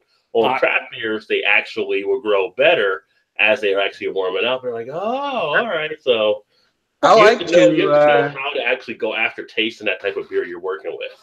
Yeah, I like to kind of start out with when it's cold and let it warm up as you go along, just to see how it changes and what different flavors you might get out of it from the beginning when it's refrigerator cold. And what we're saying though could be looked at as being beer snobbish, right? I want to say this though. I want to say this. You can drink the beer however the fuck you want. You want to drink it ice cold or out of the freezer? That's your right. But if you do that and then complain or mention like I'm not getting big flavors or whatever, that's because of the temperature of the beer. There's a reason why we eat ice cream ice cold. Because if you ate ice cream warmed up, it's fucking sickly sweet and disgusting. Have you guys ever had a room temperature Coca-Cola? I sure as fuck don't like room temperature Coca-Colas. They got to be cold or at least cool. There's a reason for it. And I get that from macros. But when you get into bigger beers and bigger stouts and IPAs and things that want to show flavor and you don't want to mute what's in there, you owe it to yourself to drink it you could drink it at a cool temperature. It's not wrong drinking at 50, 55, where it's not ice cold, but it's still cool. Room temperature doesn't need to be room temperature, although stouts and stuff open up. But it's one of those things where exactly what Todd said, it's hard for macro drinkers or people that think a beverage should always be cold to change their ways when it comes to craft beer. It's kind of like it's kind of like wine. That's why a lot of those cans or bottles have a suggested serving temperature of, whatever, 50 degrees, 54 degrees, whatever the case may be. because that's where it's maximum flavor for the whole, in general for the whole thing. And in all honesty, a lot of people don't like listening to breweries suggesting what temperature they should be. I've seen a lot of people be like, "Oh, they say drink it at 45. I drink mine at 60." That's fine. I mean, they're just giving you a suggestion. It's not saying you have to, but they're suggesting that temperature because I'd imagine that they have found that maybe it drinks best at that temperature. Or it might be the temperature for that style. Or that style. So that's the recommend. And I do the same thing. I look at the bottle or at my preference. Like IPAs, I don't drink them right out of the fridge. I like to give them about 20 minutes. Right. It warms up probably, if my beer fridge is like 40 to 42 to 45, warms up to 50 degrees or so. 50, below 50s. That's perfect for me. Like I drank the Founder's Porter today. It was in my fridge. I let it sit out for like 40 minutes to get to almost room temperature because I've had the beer before. I know how to drink. But yeah, you get more knowledgeable as you start drinking more styles and understanding of what styles and what your preference is, because preference means it plays a huge role. If you're someone who likes your beers a little bit colder, there's nothing wrong with it. But if you drink these beers a little bit colder and you're not getting anything, it's probably the temperature more often than anything else. Yeah, to me, that's kind of one of the downfalls of breweries a lot of times is, understandably so, is they serve it, out of the tap. It serves a little too cold. I like to sometimes go, especially on the stouts or porters or something, I like to order that first, let it sit, and then drink another beer while it's kind of warming up a little bit. And that's one of the big, and I agree 100% with you, Todd. And that can also be Beer Fest can be included in that, because Beer Fest, they're all served cold, and that's even a bit worse because when you go to a tap room, you have hours to sit there, and let's say you're going to have 3 or 4 beers, you can let that stout sit as you're drinking on the Pilsner or whatever. At a Beer Fest, you're trying to drink 15, 20, 25 different beers. You can't sit there and be like, oh, I'm just going to let this stout warm up to 65. Right. It's like, no, I want to go drink this and this and this. So you're drinking that stout at 40 degrees and you're liking it. So you're hoping that you get enough flavor. But a lot of times I've had the Equal Opportunities talking to where I mentioned the Perrin No Rules. First time I ever had that was at the Detroit Fall Beer Festival. And there was like a line when they tapped it. And I remember having that beer at that festival and being like, yo, it's all right, but it's also fucking 40 degrees and I can't taste almost anything. The next year I had it again, but I got a pour and I actually sat there for about 20, 25 minutes and let it warm up, and it was fucking awesome. It was dynamite. I think that was the problem I ran into with the coconut dragon's milk, the coconut dragon's milk. Mm-hmm. I had it at a festival and I drank it and I was like, it tasted straight up like suntan lotion. Yeah. And it was like, it was not, to me, it was not good. And I don't mind coconut porters or stouts, flavored. And to me, it just wasn't very good. I think I gave it like a 2.5 or something on Untappd, maybe. Oh. And most people just like rave about it. I'm like, it just wasn't. It tastes like I was drinking, what's the popular coconut suntan lotion? Do I, Rod? That's by Coconut? No, he's talking about suntan lotion. Suntan lotion. Oh, okay. I thought you were talking about the popper. I go. Isn't it? No, it was the coconut flavored shit. I know. I'm looking up suntan lotions now because I'm upset at myself. Copper tone. Is it copper? Not copper. No, it's like Hawaii something. I don't know. Yeah, I know what you're talking about. But yeah, it's or something. Yeah. But it was just, it just wasn't very good. It might have just been because it was too cold. I don't know.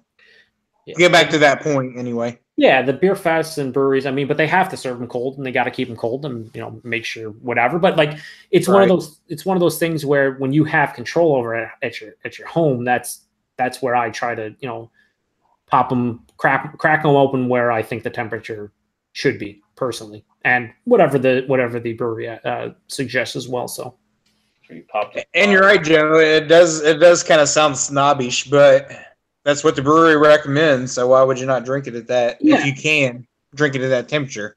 Yeah, well, again, it's just a suggestion. It's their recommendation, but you don't have to follow. It's like anything. Nobody, like when people are like, well, do you put ketchup on your hot dog? No, you're a fucking idiot. Or yes, I love it. No one's wrong. Although there'd be people that tell you you're wrong if you put ketchup on a hot dog. Right. But, Yeah. but it's like if that guy or that woman likes fucking ketchup on a hot dog, then that's how they eat ketchup on a hot dog. It's nothing wrong with it.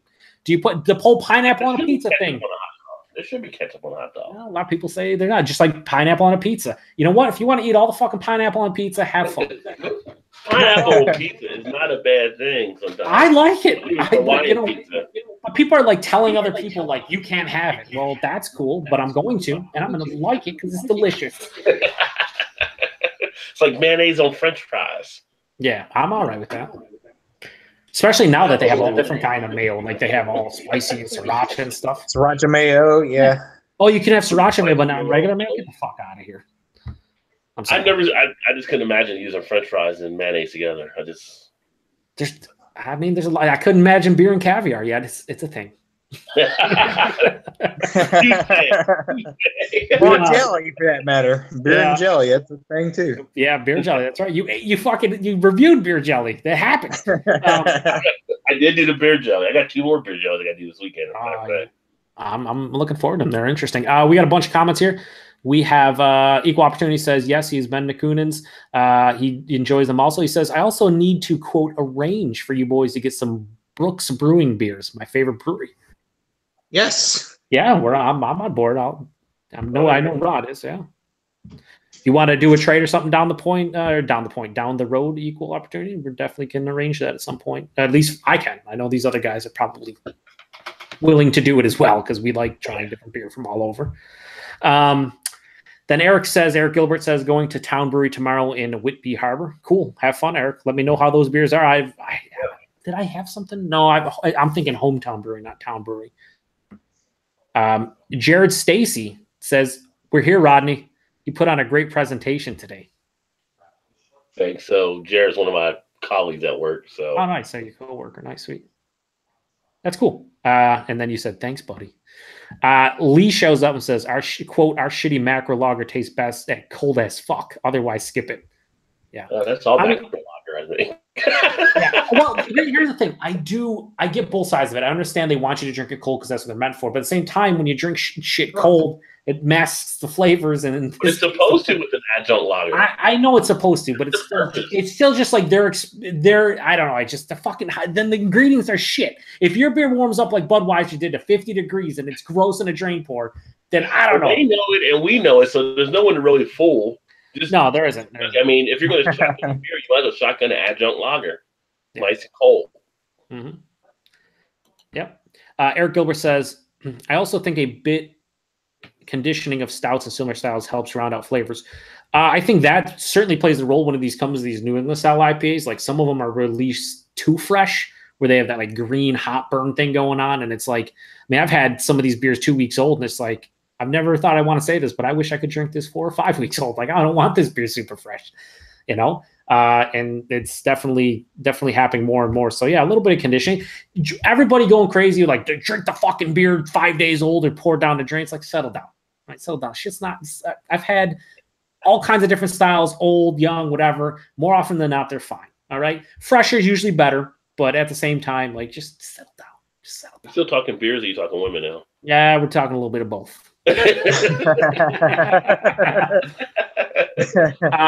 Richie Z says, what's up, Rod and Guess? And then you welcomed him. Yeah.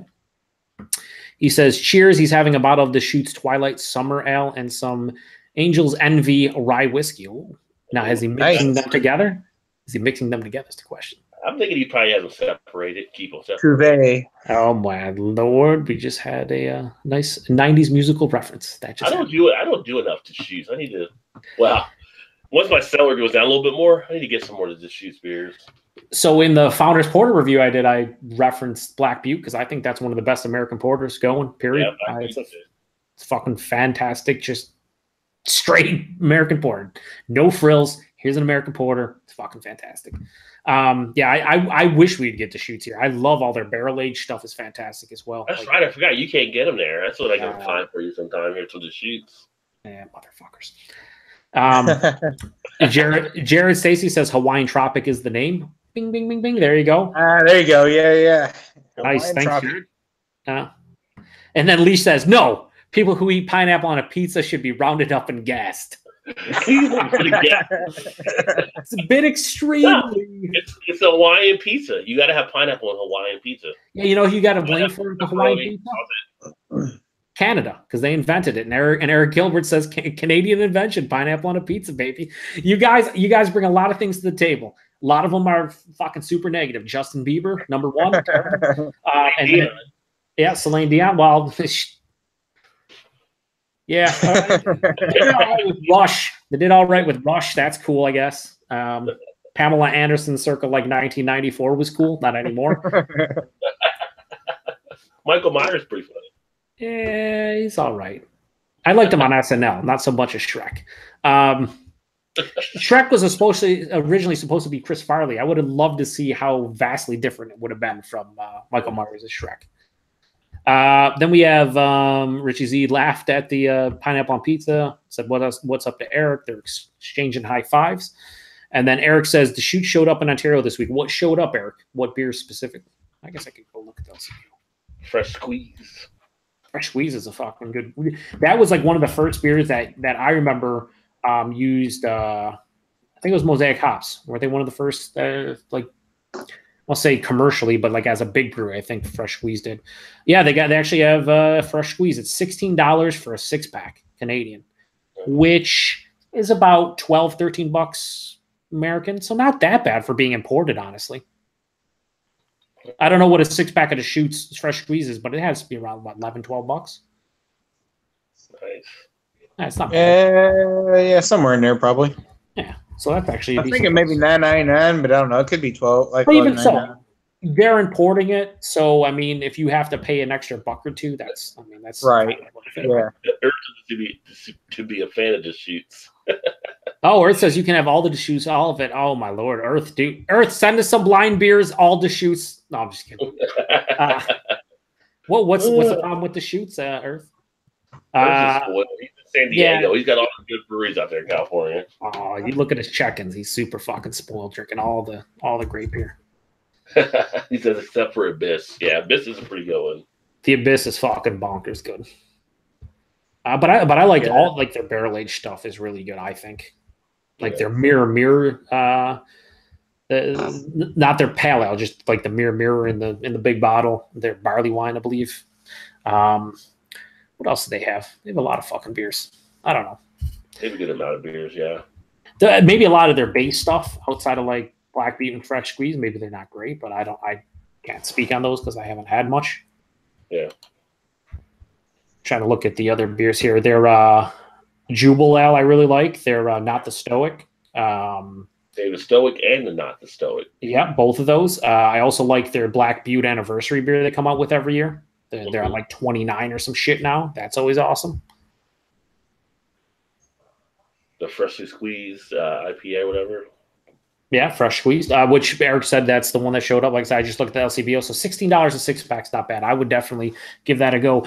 I feel, though, that beer probably held up better circa 2014 than it probably does now with everybody's local, right? They like your local. Yeah. Like it's kind of one of those things where when people talk about like Pliny the Elder and like Heady Topper and all that stuff, when those were super popular 10 years ago or 8 years ago, or whenever they probably like the mid like 2005 2010, no one was doing shit like that. Now people drink them, a lot of people are just like, they're okay. Well, their recipe's 15 years old. Still a little pop. I mean, like Pliny finished like number 2 behind Two Hearted Ale, which Two Hearted Ale was kind of a throwback in itself too. Mm-hmm. Stuff out there. They're still very popular, and a lot of people love them. But there's a lot of people, all the Haze Bros and everyone that just drinks nothing but New England style IPAs and all that stuff. They drink them. And they're like, well, this is bitter. This has bitterness to it, and blah blah blah. It's like, yeah, that beer was first released in 2003. Yeah, the recipe's the same. Yeah, that's why. I mean, this is an old school American IPA. It's not made with lactose and all kinds of crazy shit. So. I mean, I'm starting to. I mean, I like New England style IPAs and stuff, but I'm starting to miss. A lot of them are just kind of just fucking not giving you any bitterness. Right. I don't want overabundance. I don't need fucking this resinous pine buildup like to the point where like you drink half a bottle and you're like, But I need something to cut the sweetness because a lot of these are sweet and there's nothing to cut. You sit there like when I did the presentation today, you could sit there like a brunch and drinking some of these and just be like you're drinking juice with your meal. Yeah, you're drinking a fucking mimosa. It's like it's ridiculous. It's like popping open a carton of orange juice, or pineapple juice, and just pouring it. It's straight juice. That's all it is. And don't get me wrong. I mean, fucking juice is really tasty, and there's some alcohol in it. It's even better. But I don't want every single fucking IPA to taste like I'm drinking orange juice with fucking slight beer characteristics, or I'm drinking pineapple juice with slight beer characteristics. Right. I still need some bitterness, something to just fool me into like, hey, you're drinking a fucking beer. Like, that's what I want. And I don't know, there's so many of them that are coming out. It's just like there's no bitterness whatsoever. And I'm kind of get sick of them a little bit. Well, Vine Pair, the great list makers that they are. Fuck's sakes. I don't even know why I read Vine Pair anymore. Sometimes I read it for the chuckle or but lists. The 25 best beers of summer 2018 ranked. Uh-oh. So number 25, the Narragansett Del Shandy, which you probably had, Joe, haven't you? What? The Narragansett Del Shandy. Yeah, I have. Good beer? Fucking not for me. No. It tasted like the best way and probably the most ignorant way to describe it would be dirty lemonade. Just dirty lemonade. It didn't. And unlike you, I like Shandies and Radlers, and that shit was not for me. Not for me. Number 24 is Bell's Oberon Ale. Oh my god. Which is good. Yo, it's okay. Yo, Oberon's okay. We don't need an Oberon day. It's all right. It's an all right. Number 23 is Left Hand Brewing Black Currant Nitro, which that would be pretty interesting to try. My pops just had that, and he said it was all right. It's a cream ale though. It's a cream ale base, so I don't know. Joe, you got to get him on camera next time you do a on-site review. Oh yeah, all right. Number 22, Cigar City Brewing Maduro. That's a good brown ale. I like that one. It is a good one. Yeah. That's a pretty good one. They do like a vanilla version too. I never had it, but I think that like something like that would play well with the base beer. 21 is Modern Times Blazing World. I really like to try some Modern Times beer at some point. Yeah, Earth. It'll help brother out. Earth. Come on, Modern Times it up, buddy. Number 20, Folks Beer Sif. Never heard of that before. Yeah, I don't. 19, Barrier Brewing's Green Room Pale Ale. Is that Barrier Brewing from New York? It doesn't say, but it's got like a growler, so it looks like it may be just you have to go to the brewery possibly.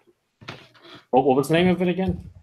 Barrier Brewing's Green Room Pale Ale. Yeah, that's the same Barrier that I can get stuff from. But they don't. Do they can there or bottle? Yeah, no, we get cans all the time. Okay, but they just had a picture of a growler. That's why I've never seen that beer though. They have like money and fat money and all kinds of crazy shit, but I've never seen that one. And 18 is Daredevil Brewing Company Vacation Kolsch. A good Kolsch in the summer is good though. It's refreshing. 17, Triv Brewing 7 Doors, TRVE.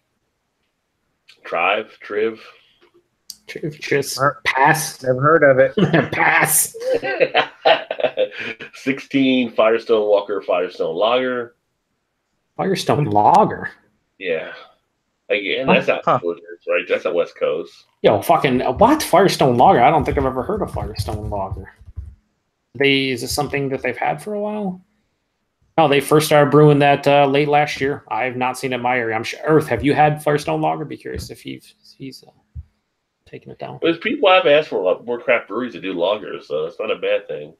You gotta attract the macro lovers, especially if they you have a party or you go somewhere with your buddies and they don't like craft beer. Always have a Pilsner or a lager or a Kolsch or something where you can they'd be all right with it. Number 15, Westbrook Brewing Westbrook Goza.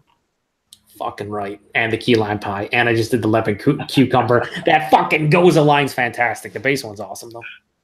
14 is Arizona Wilderness Brewing Sonoran Prince. Heard good things about them too in the past couple of like 3 years. 13, Trogs Sunshine Pills. Yo, it's all right. Have you had that, Rod? I have not had that one. I got some Trogs downstairs, but I haven't gotten this one yet. 12 is Maine Beer Mo. That's a good Very good. Yeah. Number 11. Oh, represent. Me and Ty get this one. Fuck both of you. No, what is it? I don't know if I uploaded it yet or not, but the West 6 Brewing and West 6 Cerveza, which is a pretty good Mexican lager. I just did a review. I don't think I've uploaded it yet, though. I haven't had that one. Yeah. Surprised they're not bankrupt from Magic Hat. Number 10, Monday Night Brewing. Don't call it Hotlanta. Huh. They have had some hype over the last year. I've heard a lot of crazy things about Monday Night Brewing. Oh, Joe, this one's for you right here, dog.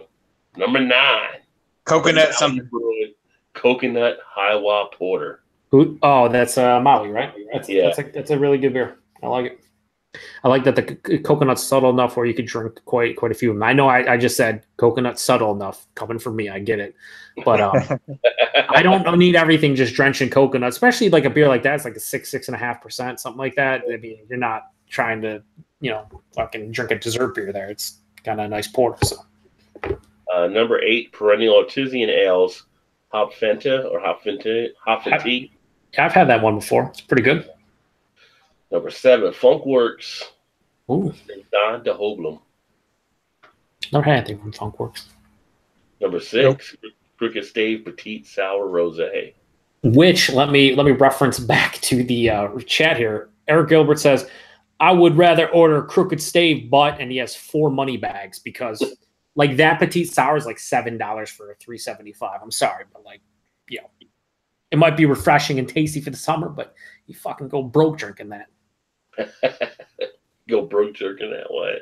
Drinking that, Rod. You only hear what you want to.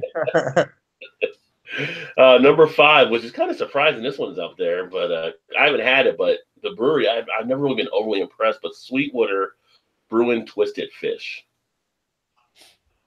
From the brewery? Yeah. No, from Sweetwater Brewing Company.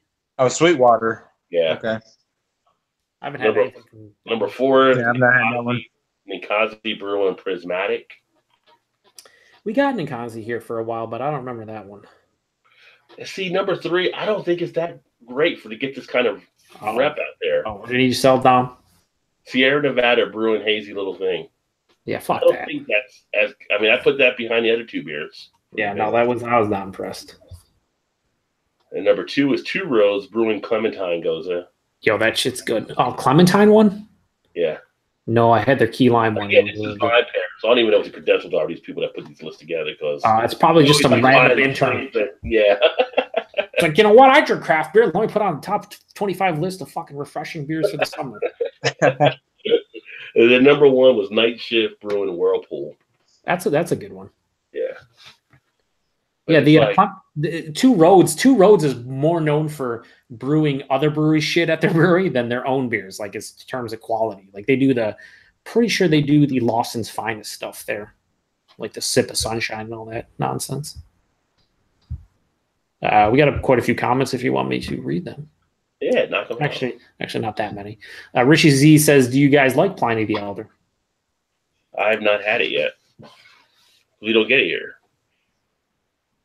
Todd? I had it 4 or 5 years ago. It's pretty good. I'd like to try it again, though. I haven't had it for a while, so just in comparison to how the styles have changed over the last 5 or 6 years, even. Yeah, because I know one time that was like top 5 beer. Oh yeah, for sure. Rate beer, or whatever.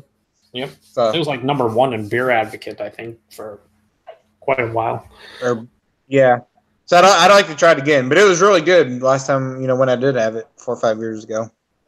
I had it for the first time 5 years ago, courtesy of Ewert, Rod, and a couple guys in the comments know Ewert. And I thought it was awesome. I thought it was really tasty. Then I had it again a couple of years ago, and I don't know if it was my palate or what. It probably was my palate and just, the beers I've been drinking lately, but it was still good, but it was no longer like mind-blowing to me.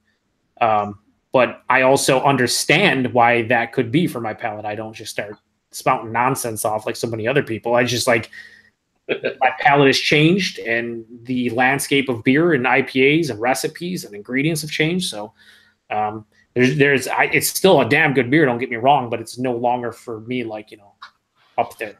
And that's kind of the landscape of beer in general, because you got like Hetty Topper that was like number one forever and ever and ever, and now people drink that and it's like, whatever. On to something else, it is what it is. I mean, I've had Hetty now a handful of times over the last couple of years. Honestly, Hetty Topper now gets distribution every like 3 or 4 months to the Western New York area, but usually have to drink it on location wherever they get it to. So like the bottle shops will get around here, you have to drink it. They can't carry it out. And they usually get that. And sometimes they'll get their Focal Banger, and Focal Banger is better than Hetty for me. But you always have to remember these beers were hyped or had great reputations for a reason. And, and like I said, you're looking at beers that were brewed 15 years ago. A lot of people, wow, if they're quality beers, they'll stand the test of time. Yeah, they will, but that doesn't mean that they're always going to be the best. Those beers still stand the test of time. Like, even though the recipe's older, and back when Pliny and Hetty were first created, Mosaic hops didn't even exist. Just give you an example. Galaxy, no. I mean, they're using, I think Pliny uses Simcoe and Amarillo, which were really big at the time, and now just everybody uses them. They're just common hops. So you have to take that into consideration when you're talking about these beers. That said, those beers are still really damn good. And when people lose their shit, I get kind of disappointed, because it's like, look, the recipes are older. You can't compare them to a beer that was released for the first time 6 months ago. That's unfair to that beer. Yeah, it's kind of like a movie. It's movies from the 80s at that time, they were great, like Star Wars, even in the 70s or whatever. You look at it now and you're like, oh, this sucks because of all the, graphics and whatever you get. It's kind of along the same premise, I guess, for or beer. video games. Video games. Now yeah, exactly. Yeah, I mean, change of time, it doesn't mean that those are bad beers. They're still great, but they're not. So many other things are maybe above those now, just because of different ingredients and styles, technology, whatever the case may be. Yeah, a lot of people like, obviously the internet is the internet, so a lot of people like to spout off and go crazy and whatnot, but it's just like, if you just respect where the beer came from and when it was brewed and everything, then I think if anybody who, like right now, I think if Rod tasted a Pliny the Elder, I think he'd really like it. But I think he would also somewhere in that review, or you'd probably be like, but I've had better locally. And it wouldn't be a slight to Pliny. It would just be, that's how far the beer industry has come in the last 15 years. Like this beer, 2003, awesome. Just like no one else is brewing this stuff. 2018 going into 2019, we're talking 15, 16 years. People have caught up to that beer. You know what I mean? Like, it's just, and it's not a slight on that beer. It's just how the world works. That's just how it works. So, but to make a long story even longer, I've had it. Todd's had it. Rod hasn't, and I do enjoy it. I would like to retry it now and like review it and just see how it's been a couple of years, but it'd be fun to get into it and be like, oh, here's a classic beer, and how's it standing up for me personally? It'd be fun. Yeah.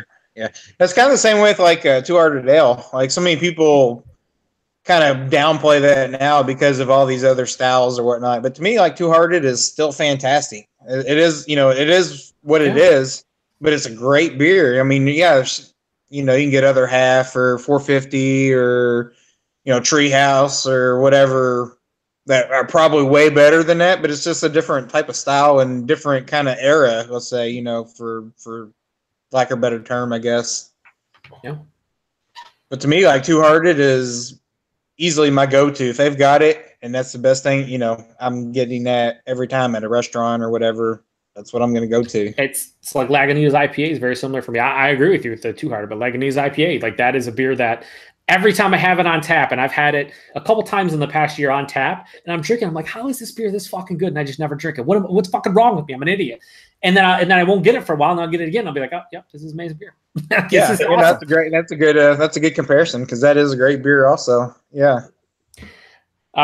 Earth says yes in response to Richie asking about, do you like Pliny out there? He says good stuff. Earth says Pliny is still a great beer. Like I said, it is a great beer. Earth says, not yet, Joe. I may have asked him a question and he didn't respond. Or I asked him a question and he responded back when I asked him it, and now I don't remember. So sorry, Earth. I don't know what you're replying to, but that's one of those beers about being in California that we were talking about. Yeah, it might have been that. Yeah. And then Jason Voorhees says, "De Earth," and then Earth says, "What up, Killa?" And then in response, Jason Voorhees says, "It's a wine night." And apparently, one he's drinking says, "Seriously," reminds him of the Duchess du Bourgogne, which is a fantastic Flemish red, which sour. Eric says he loves that beer. Still have one in the cellar. He says, Jason then says it's definitely different. And then Eric says Rodenbach Grand Cru is a great Flanders red as well, Jason. And he thanks him and says we'll try it on his next beer run. And then Eric says Rodenbach makes years. Rodenbach makes I think that yearly Christmas release vintage is more wine than beer. Yeah, Rodenbach's a fantastic brewery. Yeah, and we're seeing more of their stuff, but I might actually have a Rodenbach out there. Another way that Rodenbach, fucking Canada's spoiled is they got Rodenbach stuff in their Caricature Rouge, which is their sour with, I think it's blackberries, sour cherries, raspberries, and cranberries. Favorite sour of all time for me. Hands down, nothing has yet to compete with it. In the Western New York area, a 750 bottle that is $34.99. Well, $29.99 to $34.99. I happened to pick it up. One bottle of it was the only bottle left in somewhere outside of Cleveland on the way home. This was like 3 years ago, and I found it for $18.99. I was like, "Holy shit! I gotta buy it!" Right? And then I had it, and it was one of the best beers ever in Canada right now. It's out of stock online, okay, but when it was in stock, and you can pick it up in stores, the fucking 750 ml bottle is $8.70. Oh wow! Canadian. How is that? How is that even a thing? We're talking like $6 American in a bottle in Canada. That's pretty terrible. That's like a Rajay deal right there. Yeah, for the entire fucking province of Canada. You're welcome, Canada. You're welcome. And if you, I mean, let's see if there's any. There are some, dude. I am going over the border before the end of the month, and I'm buying all of them. Every single bottle between here and Toronto, I'm purchasing. I'll pay the duty. Even with the duty, still will be super cheap. Still come out ahead. Oh man, it's such a fucking great. That is such a good beer. You guys ever see it? Not for $30, but if you ever see it, you need to pick it up because it's so fucking good. But Rodenbach makes good beers, and we know that. So Earth said is responsible for the Firestone Lager question. Oh, okay. Earth, you are A, smarter than me. Also, B, way better memory. So I appreciate it. But I think that's all the beer news I got here. Eric says most is gone, Jim. Damn it. But anything else you guys want to add here? No. No, I mean, I have my 50th review coming up on Monday from my channel, which is going to be a fantastically disappointing review like the rest, so enjoy it. 50th review. There you go. Check my God, milestones. Jeez. The beer patrol is what I was going to say, but yeah, milestones. Whatever. Yeah, don't check out my channel. Upcoming beers you're going to be putting up on your channel, so people know. I have Old Nation Week, not next week, but the week after, and they're going to be with my old camera angle because I filmed them last month when Eric sent the beers fresh. And we all know how good Old Nation is, all three of us. It was a very fun week, let's just say that. And then I just have some other stuff coming up. I have a couple more beers from you. I have the McPoyle left from your beer mail, Rod. Oh, yeah. OJ Nuggets goes up Saturday from Todd, and then next Saturday will be Tropic Nuggets. And then a couple local beers. And it's pretty much it for the next couple of weeks. Through the end of the month, I'm pretty much rest of this week, next week, and then Old Nation Week, and then pretty much it's almost August. So Right. That's all I got. How about you, Rob? What do you got coming? What was the one I said I was going to put up tomorrow? I think it's the banana chocolate stout or whatever I'll put up tomorrow. Oh, yeah. And I got the Nugget series I got to do at some point here, and the Juiced in Time that Todd said. But I've also got some other stuff out there from some. I got 34 beers right now in the backlog. Holy fuck! What are you doing? Why are you not posting What's them? taking so long? I got a lot of stuff happening. I usually post a day at a time, right? So it's just the different things that are happening. I got the Eugene Porter I haven't posted yet.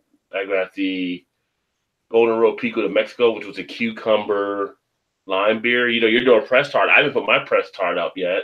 I got the Lita Capolo from Avery I haven't put up yet. Oh, Little Capole, or yeah, Little Koi Capole. Yeah, that's awesome. A passion fruit.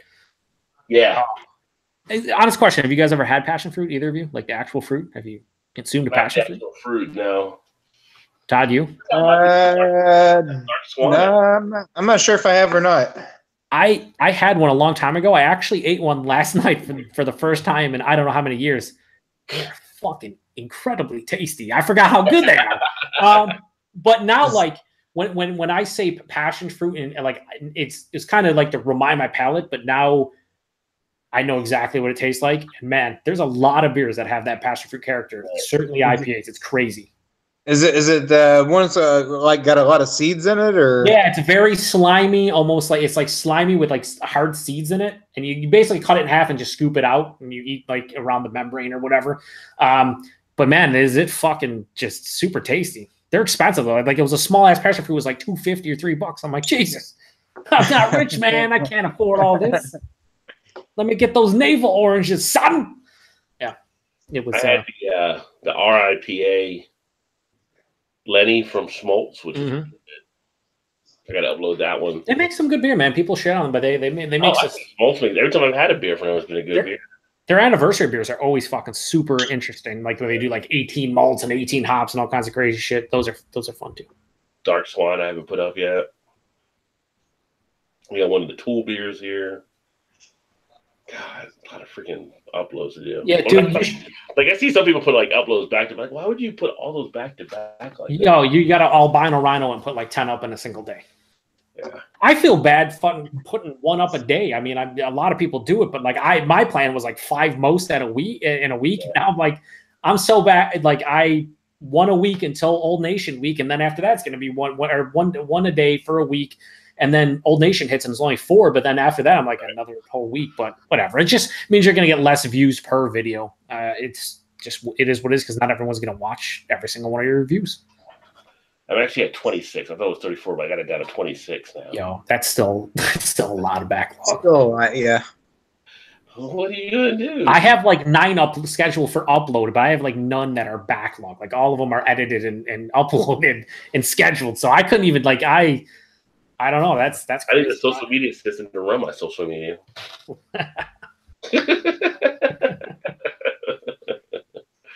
One of those social media farms like overseas. Yeah. Osis. Like overseas, yeah. Like a Silicon Valley, you know. Yeah. Silicon Valley, another show that I enjoy. That's a funny show. It's pretty funny. And, what's it called? It's about to come back too. What? Ballers, yeah. I watched that. Ballers, yeah. Just mostly for The Rock, but you know, he does good in it. I think they and I like Rob Corddry. Yeah, Rob Corddry is pretty good in it as well. And their boss is pretty funny. Yeah, he's good too.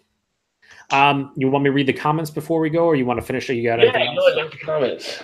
All right. So anybody commenting now, or this is the last time we'll be reading the comments, just in case.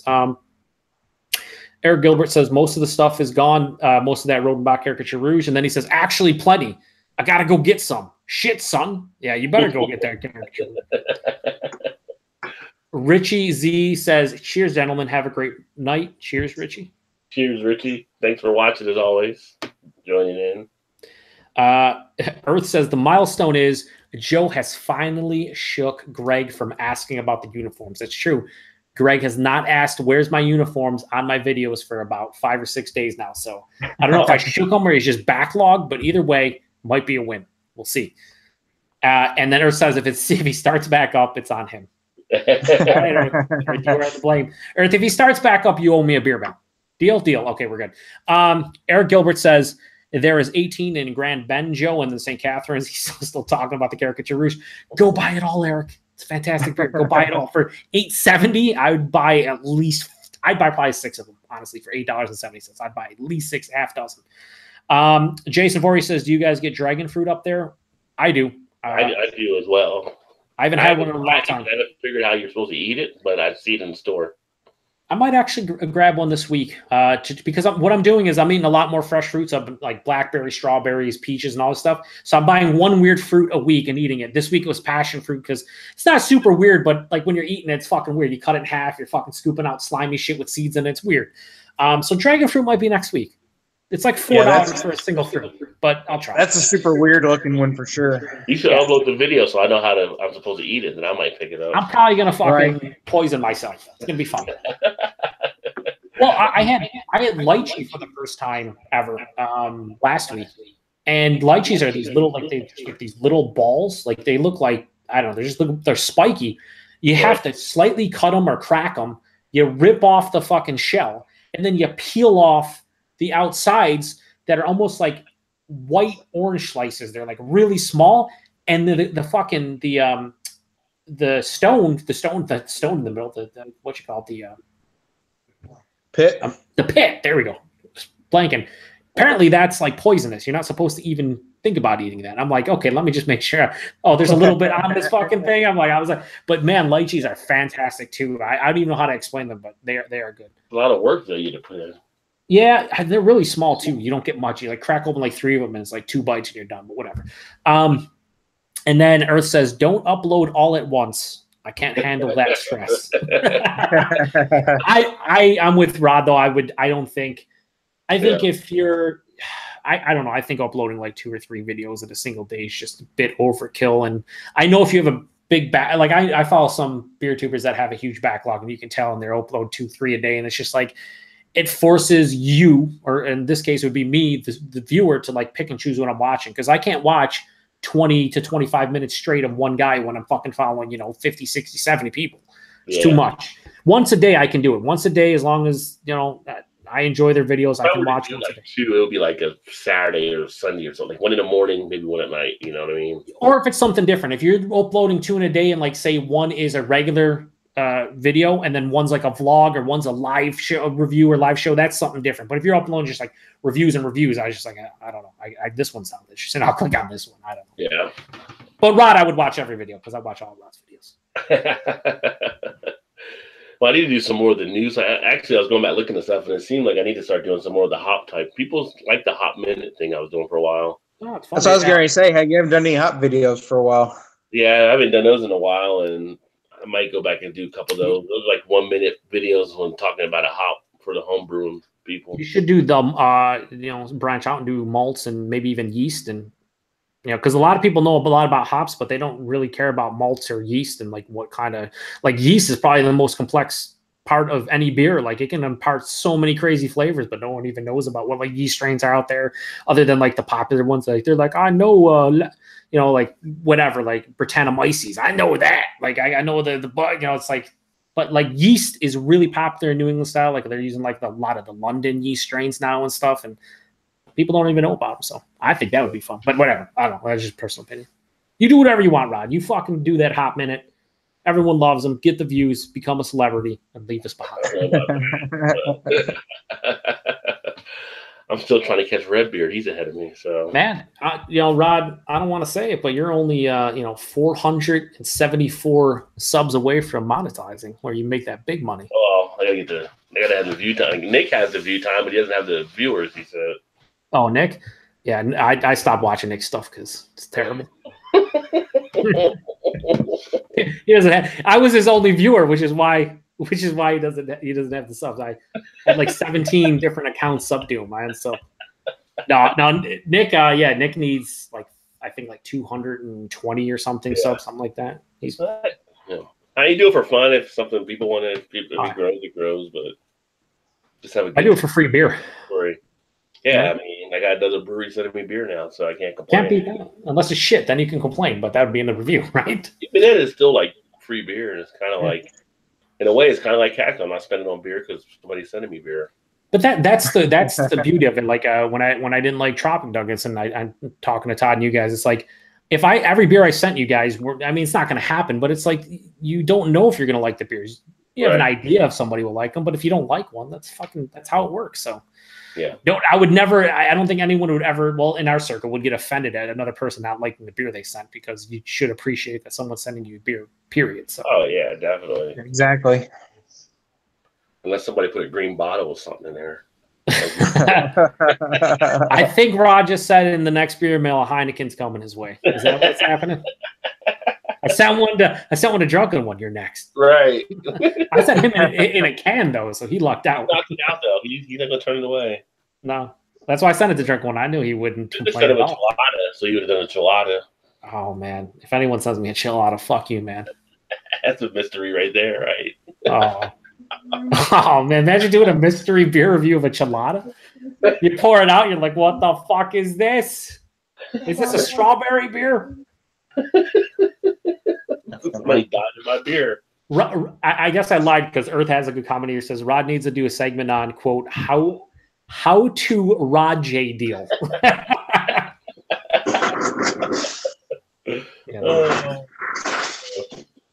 Not possible for most people. Not that I'm aware of. Location. Oh, is that what it is? I don't think so, Rod. I think everyone just loves you enough. Everything. They come in and they're like, if Rod wrote that book, it'd be easily a #1 New York best time seller for sure. I feel all the local places when Rod comes out, and they have like already printed out like prices for Rod. So like Antwerpen stout is like normally $6.99, and they're like, oh, Rod's coming, just insert it, $1.99. It's Rod deal. Red carpet. Yeah, that's exactly what they do. Paparazzi out there taking pictures just because. All right. Well, that's time to actually shut it down. Rod can't handle his celebrity status. Sorry, guys. Yeah. It's his world. We're just happy to be a part of it. That's true.